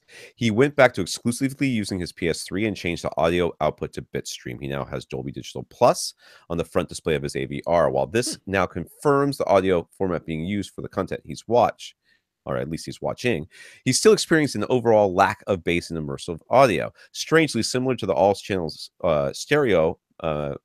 Similarly, switching to all-channel stereo makes Dolby Digital Plus as well as stereo 2-channel content sound much better. Yeah. It seems like the solution may be come down to deciding if it was worth it to purchase a physical copy on Blu-ray or just deal with what his wife calls "you're the only one that can hear the difference" syndrome. So he's using all-channel stereo. Well, I mean, that's So one way to make all your speakers make noise. That's for yeah, sure. that's true. I don't it makes. I mean, I it mean, this. sounds like what he's wanting is louder. To be honest with you, Mhm. and stuff that's coming from all the way around, because all channel stereo, your front speakers and your back speakers are playing the exact same thing. Yeah. You know, your front lefts are playing the same as your back, your rear lefts, and your front rights are playing the same as your front rights, of whatever. Yeah. So if that's better to you, then you should do that and stop bugging your wife. But hey, Rob, if it sounds better to him, it's okay. I know. Okay, it's I'm, wrong, I don't but want to it's always okay. give the. I don't want to always give the advice of, well, anything you think initially sounds better is the way to go. Yeah. Well, I mean, this could be a. he's not going to get any. I mean, I don't know where the extra bass is coming from, because it seems Yeah. like he doesn't like the bass, and you're not going to get any more bass unless. You just goose your Well, subwoofer output for well, I'm whatever you're saying that. doing I'm that. thinking. I'm thinking from just changing that setting. He's saying it sounds better to him. So I'm wondering if he's thinking he's getting more bass. If you get more bass, maybe it's because now both the channels are all getting the same stuff, Yeah, which means he's getting more of it cut off and sent to the subwoofer. But that's right. maybe he's getting a little goose in the bass that way. So maybe what you need to do is leave it in Dolby Digital player, bitstream out, Hmm. bump up your subwoofer 3 dB, Hmm. and go to your receiver settings and set settings lock, and then put your remote away and stop messing with it, dude. Yeah, I mean, this could be a little bit actually what we were just referring to in the last one, because when you're getting from Netflix, Dolby Digital Plus, what they're doing in that instance is the opposite end of what Dolby Digital Plus can do, which is an even lower bit rate than Yeah. vanilla Dolby Digital with supposedly the same quality as vanilla Dolby Digital. They're not using the HD DVD end of Dolby Digital Plus, which was to increase the bit rate, where they're doing the polar opposite. It's even less, even lower bit rate. There's even less information there. So there really might be just some frequencies being truncated in that soundtrack. That could be the case. If you're comparing Yeah. Oh, the yeah. Yeah. Netflix. Not just could, is. Yeah. Yeah, I mean, if you're it's- comparing the Netflix stream to the Ultra HD Blu-ray in full lossless Atmos, yeah, there's no question. Right. The full lossless Atmos sounds better. I'm not gonna. There's no debate about that in my mind. I was saying what he was describing before sounded much more egregious than this. It wasn't just that, oh, the Blu-rays with the full lossless audio sound better. He was like, there's like no bass. There's nothing. And I'm like, Yeah. that's not what I'm getting from Netflix. I'm still getting my subwoofers playing. They're not sitting there silent. But Oh, yeah. compared to what if I watch a movie through my Netflix streaming versus the Ultra HD Blu-ray or just the regular Blu-ray disc with losses, yeah, there's no question the audio is better on the disc. So Oh. that kind of just is what it is. What it is, right? Yeah. So all this audio trouble brings up another question. Is the audio for TV and movies always mastered with the same amount of care and to the same standard? For example, when he really wants to show off his theater, he throws Tron Legacy into the Blu-ray player and skips immediately to the light cycle battle. That sequence and the entire movie really seems to be using DTS HDMA to its full potential, while some other movies not so much. Are these titles that, despite having DTS HD or true HD format, are they not getting the right amount of attention during sound mastering? Well, okay, you got two different things going on here. Okay, first of all, the stuff that's coming over your TV is being compressed to get to get there, to stream, to get to you. It has to fit through the tubes of whatever that tube may be. It might be the internet, it may be your cable provider. It's got to get to you some way, and it can't use too much bandwidth. And when that happens, you lose stuff. So we've already said those are different. Those are audibly different between the two. There's no contest. If you've ever right now, go watch Doctor Strange on Netflix and then get the Blu-ray or the DVD even and throw it in there, and you're gonna be like, wow, that sounds so much better. Yes, it sounds so much better. You're right. That's an audible difference. Absolutely 100% correct. There's no doubt about it. We're all on the same page. But I don't believe that that this is a mastering issue. I don't think that that's what's going on. I don't think that you're getting a completely different master for the Netflix version. You may be, but I don't think that's what. I think they're taking whatever the studios have, they're compressing it down to a size that they can manage, and then that's what you're getting. Now, title to title differences is a completely different thing. Yes. I mean, you can even see within the same title different versions, as they get remastered. And I mean, the Super Bit, I can't believe I'm bringing up Super Bit twice in one episode, but Super Bit, were like these remastered versions of movies that had a special care taken with their audio and their video to get you the best possible quality of both. It's the same movie. It's the same soundtrack. Does it sound different? Probably. I don't know. I have never done the A/B comparison because if I buy one, I'm certainly not buying the other. So there's no, there's going to be some differences there. But between movies, yeah, the difference in audio is going to be 100% related to, well, first of all, what's the content in the movie? Because believe me, Pacific Rim and some of the Transformers movies, their whole point was to try to destroy subwoofers, as far as I'm concerned. Yeah. And God love them for it. But other movies aren't going to be that way. They're not going to have that kind of content in there, number one. But number two, yeah, you get one person who's doing the mastering in there, and they care about certain parts of the audio track, maybe more than others. They're listening to something that you're not listening to, or they're mastering for a home theater setup or a TV setup that isn't what you have. They're thinking, hey, this is going to be played in a normal TV, just off the TV speakers. I will listen to it with all this stuff, but I'm having in mind, how does it sound on this sound bar? Yeah, from TV show to TV show, from movie to movie, there can definitely be huge differences. I mean, there's budgets to be concerned with. There's the number of staff on hand to be concerned with. There's the time constraints. Sure. A TV show has to be made in 8 days versus a movie that might go for hundreds of days sometimes in the really high budget stuff. So there can be tremendous differences. But if you're actually talking about just the standard of, is there some standard that everybody targets? We talk about reference volume and that standard exists, but it isn't always adhered to. There are lots of movies that are mixed for the home release where they go, nobody listens at 85 dB, we're going to settle on 75. That's a lot. A lot of them say the average is actually going to be 75 with 95 dB peaks. That's what's on the disc, or that's what's coming over the stream. And yeah, it sounds quieter than the movies where they said, no, we're going to go full reference volume, 85 dB average, 105 decibel peaks. Some are just plain louder than others. And that's what is on the disc, or that's what's coming over your cable, or that's what's coming over the internet. And there's nothing the user, can do about that. This one's just mixed louder than the other one. There are, some are THX certified, and they're meant to be listened to with THX re-EQ, which means if you don't have THX re-EQ, they probably sound too bright. They probably sound too shrill. Because THX re-EQ knocks down the treble. So yeah, there can be different things done, certainly from movie to movie, from TV show to TV show. It can vary a lot. Even though we have this reference volume standard, it isn't adhered to all over the place. Henry has an old Creative Inspire 7.1 P780 7800 computer speaker system in his computer room, and it's time for an upgrade. The room is 13 feet by 10 feet. That's pretty standard. And there is a queen size bed in there. All right, so it's a bedroom. He's considering a few things. Okay, so it's a 7.1 setup currently. That's what he's got right now. Yeah. He's considering the Logitech Z906 5.1 system with Bluetooth adapter. It looks good to him, but they just dropped the price, which suggests the new models may be coming out soon. Should you wait for that? The price seems about $300 right now.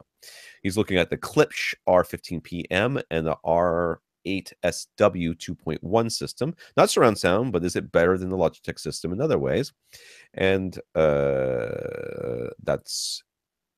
I guess the last one is he's asking, do we think Atmos-enabled computer speakers are likely to exist soon? Is that something he should wait for? Well, okay. There are just so many ways to answer this question that are running through my head right now. And the first thing that comes to my mind, first of all, he wants to spend about $300. All right. I mean, I'm assuming that Klipsch combo is upwards of 400. So I'm thinking between, and that Logitech system is normally around $400. Like you said, the price just dropped. So I think he's in the $300 to $400 range. I would say is a safe bet. All right. First of all, I don't think you're gonna be happy with the 2.1 system. I just don't. right now. I think that that's the case. If you've been going from a 7.1, which maybe he's only been using 5.1 this whole time, but Could be. if you're going from a 7.1, then I'm not sure you're going to be super happy with a 2.1 system. Maybe you will be, and that's fine. Will the Klipsch be significantly better than the Logitechs? Probably better, I would imagine. There's going to be some more attention to detail paid to the audio and the performance and the linearity and stuff. But Klipsch is also known for just being super loud. I mean, that's part of what what they do. And you're going to be sitting awfully close. So how loud do they have to be?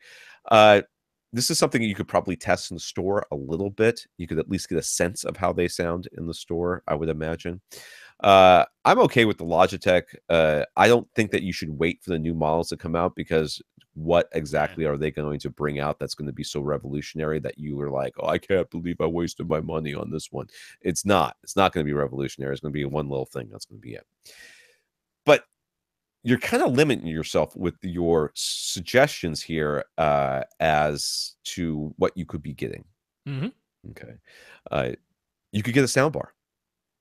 Yeah. An Atmos enabled soundbar. Now you're going to be sitting awfully close to it. I mean, unless you're thinking about doing this on your bed, like you're sitting on the bed, that's the only way Atmos is going to work. I don't want to do ceiling bounce for a desktop setup. That isn't going to work. That's not going to work. And that's why I don't think Atmos enabled computer speakers are ever going to be a thing. Not really. I could see them doing it. I don't think it's going to be a great experience. Maybe they do it, but they like have like a little hanger thing that comes out the like a post thing that comes out the back with a little piece of wood for you to bounce it off of, and you can like extend it so that's at the right angle for you. I mean, I can see them eventually throwing it in there, but yeah, I'm dubious about how well that's going to work, because it's going to be the upward firing thing. That is going to be what it is if they ever do it. And from a near field setup, I don't know how that would work. I really feel like if you're going to go 2.1, that you could go with a small receiver or integrated amp, and for 2.1, or even 5.1. Really, I mean, it doesn't. I mean, for 2.1, I would just point you to Audio Engine. Well. And they've got a sub. I've got Audio Engine. I'm thinking that we could go bigger than this. Audio Engine actually has some pretty big speakers. They do. No, I mean, if you want to downsize the whole configuration all the way down to 2.1, I'm just going to point you to Audio Engine. That's what I would get from my computer speakers if I wanted a 2.1 setup. I've never been that impressed with the Creative or the Logitech or any PC speakers for that matter. Well, it's the subwoofer. The woofer is the problem. They're always so small. Everyth's so small. And the satellites are so small that there's a gap between the sub and the satellites. I mean, like I've never been impressed with PC speakers, so I'm of two minds. I've got two ways of coming at this. Either I go 2.1 and I go Audio Engine, and I don't worry about anything else because those are great and they're affordable, and that's what I want for 2.1. Or, since you asked about Atmos, I'm going to get an inexpensive Atmos setup. I'm going to start with Monoprice's 5.1 speaker package, which is $140 right now, I think. And they got sued by Energy because they're so similar to the Tate Classics. Oh, right. And actually, they like changed like one component in the crossover, and they're selling them again. So yeah, $140. It's their Monoprice Premium 5.1 home theater subwoofer satellite system. That's 5.1. Now you can get another pair of the exact matching Monoprice Premium satellite speakers for another $50 for the pair. So that would give you 7 speakers plus their subwoofer, which is actually not a bad subwoofer, especially at that price. And then I'd hop over to accessories for less. And right now, I'd grab myself a Denon X1300W, which is going for $250. That gets you Mult-EQ XT. I guarantee you no PC speakers have anything even remotely close to that. So for the grand total of, what did we get ourselves to? Just over $400, $430 or so. You have a full 5.1.2 Atmos setup with some darn reasonable satellite speakers from Monoprice and a full-fledged AV receiver. That's my solution to you. I'd either do that or I'd get Audio Engines. I get behind that. If you want to see, this was what I was thinking. I was thinking audio engine I've already got, so I've recommended the bunch. I was trying to rack my brains to go with something else. So the three things that came to my mind were NHT Super Zeros Oh yeah, with that a could with work. a receiver and The price is a a little bit subwoofer. higher on those though. That is true, but I think it may be worth it because he may still want really small.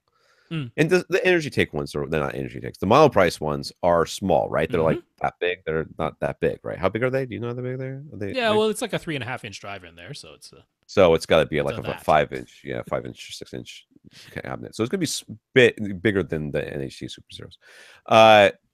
And you could start building it. You go with 2.1, get yourself a small SVS sub or something like that. But you can't really do that. And that's all not SVS. What's the cheapest sub that we recommend these days? What is it? Was it? Ugh, like RSLs. Yeah, I guess RSLs. But I mean, this is way over the budget. This is more than I don't double the care. budget.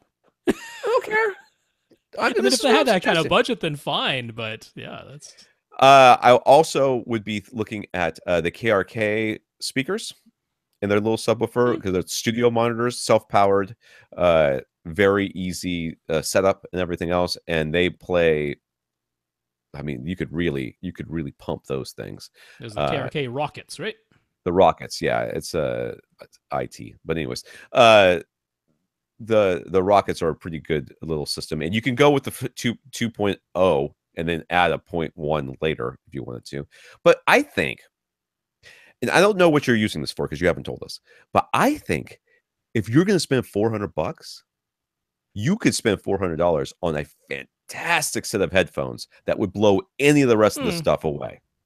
Yeah, you get those hi-fi mans, HE400s. I think that for this amount of money that you're looking for, you could have. Now the thing you're going to be lacking is that tactile bass. That is true, but I really feel like for $500, you could get the hi-fi man, so is the one that Rob recommends. But there's tons of great headphones out there for around this price point. That's really, unless you are sharing this audio with other people, you don't have to just wear headphones because you're trying to not bother neighbors. Sometimes you wear them because they can give you much better sound for much less money as long as you don't have to share. So that's where I'm going. Okay. Chris. First up, Chris is listening to AV Rant in chronological order, and he's back at episode 504. We're like at 560 something, aren't we? Okay. So, anyways, 568. so he apologizes if we've already answered some or all of his questions. Well, I We apologize. don't mind. It's gonna take you 750 hours to get up to to where you are to hear your question answered. I'm sorry about Very that. important. We let everyone know we do not mind if you ask the same question. You can come back every week and ask the same question. We'll still answer it. We do not mind. No, we don't mind. So, anyways, Chris is helping a friend install a home theater in her basement, and he will be doing all the labor. She was impressed by his setup, which includes a BenQ HT2050 and a Klipsch floor standing and all-wall speakers. And once he told her how affordable all the gear is these days, she decided that she's willing to spend upwards of $5,000 to $6,000 to have a theater in her basement. Chris, marry this woman. Marry her now. Do not let her get away. Do not let her. I don't care if you're already married. Marry this one too. The area she'd like to use is finished, but it has an awkward shape and dimensions. Overall, it's roughly 22 feet long, 13 and a half feet wide, and 7 feet 8 inches tall. But there's a support pole, a soffit for HVAC, an angled wall, and a hallway. In total, it's about 2,800 cubic feet. And while the rest of the basement has a bathroom in its unfinished portion, there are doors separating this finished room from all of that. So it's an enclosed space. That's good. 2,800 is not that bad.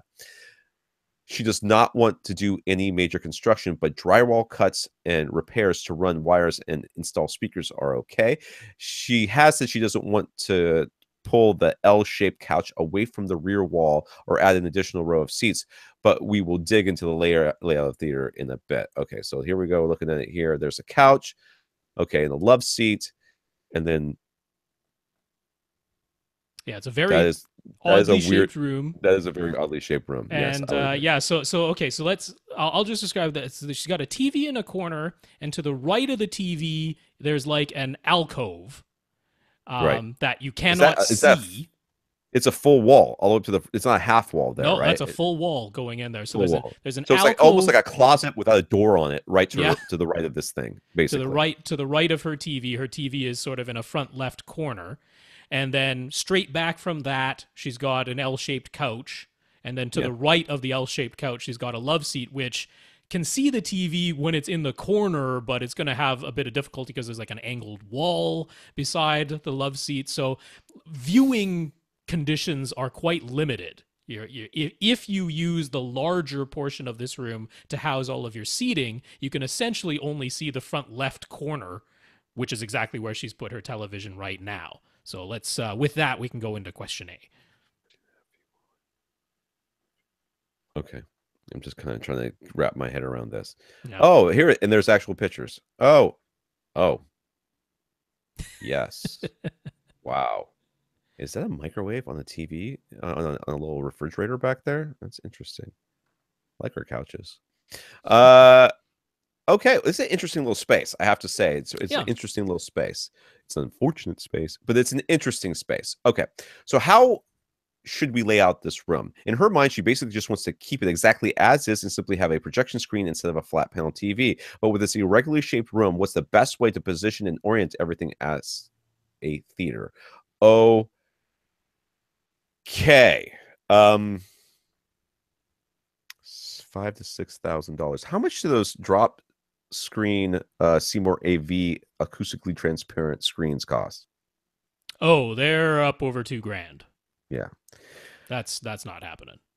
Well, it's not necessarily not happening. We just have to skip on everything else. It's going to be. I'm looking at this room and I'm trying to figure out how we can lay it. Now, if we put a projection screen that dropped down, right where that little alcove wall is, and then we put her speakers, like literally all behind there, like in walls, even. I guess it really wouldn't matter. And then we did 5.2, of course, 0.4. 4, I guess we could do 4. If you're gonna do Atmos, you want 4 overheads. But we could just have that screen drop down right there where that alcove is. The problem is you could no longer get to the alcove when you're watching TV. You have to go underneath the screen to make that happen, or raise the screen. Raise the screen. My recommendation is to do all the things she said she didn't want to do. But it's honestly what I would do in this room, which is where her couch is right now, the back of her couch, that wall back there behind her couch, that's where I'm going to put the screen. I'm going to completely flip this around 180 degrees. She'll never fit her couches to the other side. Well, I'm going to have her L-shaped couch kind of like, so if you came into the entrance, right there would be the side of the L-shaped couch. One side would be along the side wall, and then the L-shaped couch would be like out in the middle of the room, facing the big wall where the screen is, and then I would have her love seat behind that, essentially where her TV is now. So the love seat would be beside the alcove as your second row of overflow seating. She said she didn't want 2 rows. She said she didn't want to move her couch. I'm saying that's exactly what I would do, is create 2 rows by having the love seat back where her TV is presently. I'd flip the whole room around 180 degrees so that the large wall is where the screen could go and the couch would be out in the middle of the room. Sorry, but that's what I would do. I know she's never going to go for that. I don't know what else to do, though. Well, okay, you've got the alcove. You could use that for gear and everything else. Oh, yes, right? yes. Gear can go in the alcove. We'll all agree on that. I think you spend a lot of money on a screen that's acoustically transparent and drop. You drop it right there, having it go as close as you can to that alcove. You want that entire thing. Have it drop down in front of. No. You could use. Heck, I'm not against that. That. Then in-wall speakers and in-ceiling speakers for everything else. No. I mean, you don't technically have to use in-wall speakers, but the benefit, this is a selling point. The selling point is you're never going to walk in and it's just going to be an open room. You're not going to see any speakers. Right. You're not going to see any TV, not going to see any screen. You're going to press a button on your Harmony remote. The screen comes down, the lights dim because you're going to put the lights on the dimmer, right? Mm-hmm. And the lights dim and boom, you've got sound. You've Yeah, got if the seats really cannot move, then I agree with that. That you're going to spend what might seem like an inordinate amount on the screen, but that's the way to make this happen. I you're going agree to with put a Tom on that. subwoofer in the front left corner. That's the only, and a subwoofer between the love seat and the couch in the back right corner. Mm-hmm. All right. Hell, Yeah, know if the yeah? seats really can't move, I agree with that. You could actually have this screen. Shut up, Tom. I'm a genius. You could have this screen go in front of that alcove wall, have it do the entire wall. Right? You put one speaker on the alcove wall. That's your front right speaker. It's gonna be closer, but who cares? Right? Who cares? You're gonna put right on that corner, as close as you can to that corner. You can put one way to the, way to the left. Well, maybe not that far to the left. You put pretty far to the left, and then the center speaker, in the center of the screen.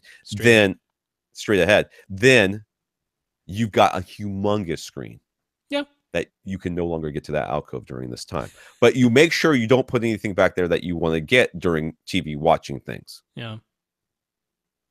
Yep, I agree. If the seats really can't move, then you want a screen that comes down in front of that. So alcove. everything is going to be based on you being able to sell this screen and what the screen is going to cost, because the screen cost is going to 100% determine how much you have to spend on everything else. Yeah, you don't have to go see more AV. You can go acoustically transparent from Elite screens to bring the price down by about $1,000. Yeah, and then you know what? She's not going to know the difference. So you can go ahead and get the cheaper screen. I think that'll save you $1,000. You're talking 2 subwoofers, 2,800 square feet. You basically have a bass trap in that walkway. You've actually got 2 bass traps if you count the alcove. So the alcove is not as good, but the hallway is going to, some of that bass is going to go out there. So you don't know how this is going to sound really true, but we can put up some acoustic, a couple of acoustic treatments in here. You get some in wall speakers and in ceiling speakers at a fairly reasonable price. I think you can probably get away with spending. I mean, what do you think for subwoofers? 2,800 cubic feet. We could do. I mean, if you can hop on the sale right now, I'd get because I know she's not going to want the gigantic PB12 NSDs, but 2 of the SB12 NSDs at $400 each right now. For the size, output capability, you can't beat that. 2 SB12 NSDs for $400 each. You're gonna be $800 for subs, right? You're gonna probably spend maybe $1,000 on speakers. I think. You could probably so let's say $100 a pair. Yeah. At times 5 pairs, sure, that'll work. Yeah. It's $1,000 on speakers. We'll say $1,000 on subs. And then you got cabling, receiver, and projector, and some acoustic treatments. That's $5,000. You probably do it. Oh, this can be done. Yeah. Do it and we've actually covered a lot of the other questions, so we'll run through them. Oh, I guess I'll have to run through them. This is what happens when I read the questions beforehand. Yeah, so, well, we're not even going to get close to coming to the end of this podcast. It would have been nice if you had some idea of how long these questions were. I would. So, did I already read the first one? Regular shape. Okay. He's a bit concerned about the low soffit that houses the HVAC, particularly when it comes to installing a ceiling mounted projector. Should he consider a short throw model? No, because it's going to be too expensive. You can't do that. Well, no, you can, because he's saying, is there something equivalent to the HT2050? And yes, there is. There's the HT2150 ST, which stands for short throw, and that's under $1,000. In fact, I think I saw it on Amazon for $800. All right. So that is entirely doable. That's more expensive than the HT2050, but not ridiculously so. Certainly doesn't put it completely out of reach. So yeah, if you require, you can throw the 100-inch size screen from 5 feet away with the 2150. So if necessary, that is an option. Yeah. Okay. Well, that's all, you still have our budget still has you. If you spend $1,000 on a projector, you'll be okay. He's definitely wants battery backup and power protection for the projector and the rest of the gear. And what battery backup do we recommend? The J series from APC. We've said that multiple times. Yeah, so a J25B is the one I'd point you to, because it's less expensive than the J35. You don't need the voltage regulation. You can get away with that. You don't need the super long battery life. You just want something that'll let you shut everything down properly and let your DVR keep recording. So I'd point you to a J25B. That's the high value model in there. So he's found a fairly inexpensive male power inlet that uses standard 14.2 Romex and fits in a standard single gang electrical box. Will that work for getting the battery protected power up to the ceiling mounted projector? And the answer is yes. Yes. Yeah. So you will put this male outlet side that'll go beside your APC. Right. So it'll just be a regular power cord that goes from this male outlet side into the APC. Then you run Romex from this male outlet to a standard outlet that you install near the projector. And then the standard, you just plug the projector into the standard outlet, and you've essentially created an in-wall extension cord is really what you've done. So yeah, that's totally fine. So she's interested in Atmos. What should the configuration be? 5.2.4. We already said that. Yeah, if the seats aren't moving, then 5.2.4. Yeah. If you rearrange the room 180 degrees with 2 rows, like I suggested, you could expand to 7.2.4. That would be. I have a feeling that if we really looked at this, you couldn't, because of the way that alcove is. Yeah, it would be very hard. 5.2.4 will be totally satisfactory in here. Yeah. She wants a very clean look as far as all the speakers go. She's thinking in walls, but would in walls or traditional floor standing or bookshelf speakers sound significantly better? Depends on how much she's spending on the in walls and how much she's spending on the everything else. There's great in walls, there's great on walls, and there's great bookshelves and floor standing speakers. And there's also garbage models of every single one of those things I just said. So what you're going to do is realize that she's not going to care that much about the sound. She wants it to sound good, and you can do that. You can do that for the amount of money that we're figure out everything else. Okay. We already told you what subwoofers to get. You should be buying them right now. The rest of it, you're going to have to kind of budget it all in and kind of figure out and make sure that she's on board for all of that. But there is no hard and fast, hey, this is a floor standing speaker, therefore it is categorically better than every in-wall speaker. It just doesn't work that way. So if they go with in-walls, how do you address the toe in and aiming? I don't. They don't get towed in and they don't get aimed. They are designed to be that way, and you're just going to live with how you place them. Place them in the proper locations and hope. That's how in-walls work. Some of them do have the swivelable tweeters. I don't really recommend doing just the tweeter, because the off-axis response of the tweeter and the woofer should be similar. So if you swivel only the tweeter and not the woofer, you just threw all of that off. So I'm not a big fan of swiveling tweeters, but a lot of in-wall and in-ceiling speakers do give you a plus or minus treble boost or cut, and that can help. Because if what you're discovering is everything sounds fine except the treble is a little bit too low, then you just click the little boost button and that solves that. So I would definitely use the boost or cut buttons as necessary, but that's about it. Would monoprice in-wall and in-ceiling speakers be a good choice? Do we have any recommendations for something much better that doesn't cost a lot more? Those are like the super cheap ones, right? Those are the super cheap ones. That's under $50 a pair. Yeah, they're fine, but I would point you to Outdoor Speaker Depot. For the overheads or for everything? For everything. The MK series, so there's the MK650s are the overheads, and the MKW650s are the in-walls. They definitely have a nicer tweeter than those monoprice speakers. Now, they're about double the price. You're looking at about $100 a pair. Yeah, but that's pretty reasonable. Yeah. That's pretty reasonable. Yeah, I'm going to recommend that you price everything else out and then see how much you can get her to pony up for the speakers. And I would, if possible, this is something you have to spend some time with. I don't think you necessarily have to have her listen to it, but I think that you have to go out there and look for some deals and talk to some people, do some listening yourself. If you can get RBH in-wall speakers, probably going to be a lot more expensive, which means you're going to have to, make sure you're budgeting properly for everything else. But the RBH speakers that is a sound purchase. That is a purchase that you are getting great sound for the money that you are spending. In a similar price range, at least in the US, Aperion as well could be a consideration. But that's, now you're into $300 a pair.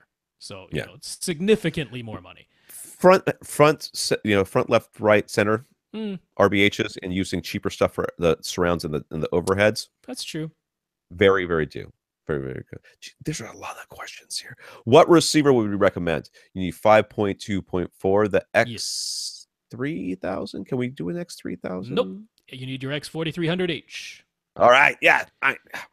Which at the moment, Accessories for Less doesn't have any stock, and they've let the price go back up to $850. So if that is the case, the equivalent model in Marantz' line is the SR6011. Right now, that one is at $750. All right. and it's in stock. So X4300H from Denon or SR6011 from Marantz. Those would be the models to go for. So he's discussed the benefits of using dual subwoofers, and she's on board. Which subs do we recommend? SB12 SB12 NSD. NSDs, hop on them fast if you can. Get her Those to would be purchase them great. now. Yeah. And what should be done in terms of acoustic treatments? If we can point him to a resource that would help him diagnose and come up with a plan, he'd like to start with that. Well, you can read my review of the Auralex. Room analysis. Yeah. That's it. Room analysis. They will hook you up. They will hook you up with that. Auralex they'll can give do you room analysis for free, and Gick Acoustics will give you free acoustic advice. You write to them on their form that you can find on the Gick Acoustics website under the acoustic advice section, and they'll tell you stuff for free. So both of those are free. Do them both, then come talk to us, because there's some stuff they'll recommend that we don't always completely agree with. But you asked for a resource to get you started. That's two great free resources. Right. So check those out, and that's it, right? That's the end of it. Last question. Oh shoot! I started. Oh, 12 gauge wire. I started. Yeah. Scrolling up. So do we still recommend 12 gauge wire? Sure. Just make sure you're getting the right wire. Just get Plinium in-wall rated wire if you're putting. It doesn't have to be Plenum rated unless you're going to put the wire through your air return. Yeah, that's true. Which you might or might not. But it needs to be in-wall rated. It has to be in-wall rated, but that's easy. You go to Parts Express, or Monoprice also sells in-wall rated speaker wire. Totally fine. Yeah. I mean, you probably don't even need 12 gauge. 14 gauge is probably just fine if you want to save a few pennies there. All right. Who we got left for next week, Rob? Yeah. So we got Lee and we've got Dan. Both of those questions are fairly short, so we can get through those. But Bill is back. Bill, the fellow who's building his entire house from scratch, and he's got some more in-depth questions there. So we'll get to the three of you gentlemen at the beginning of next week. Yeah, and if you've got your question, all you have to do is, and you would like it answered on this podcast, all you have to do is send it to us. Email us at question@avrant.com. Almost a thanks to all our patrons from Patreon, our 33 patrons. I want to thank you guys and gals for supporting us, especially Ian. Thank Josh, Daniel, and Tim for talking us up to the various manufacturers out there. So all of those were just SVS from their Black Friday sale. So wow, that's right. So SVS is aware that we got the word out. We got the word out to our listeners. We at least 3 sales guaranteed, and I'm fairly certain I missed some mentions on Twitter and that. Apologies if I missed your name. It's absolutely not intentional. So yeah, want to thank Josh, Daniel, and Tim for talking us up to SVS, letting them know that we got the word out about their sale. And yeah, huge thanks to all our patrons. And if you would like to just make a one-time donation, you can do that too. Just come to avrant.com. Over on the right-hand side, there's a cup of coffee logo, and it says support AV Rant. That takes you to PayPal. You don't have to have a PayPal account. You can just use a credit card, or of course you can use a PayPal account if you have one. So yeah, if you want to do a one-time donation, that's how you can do that.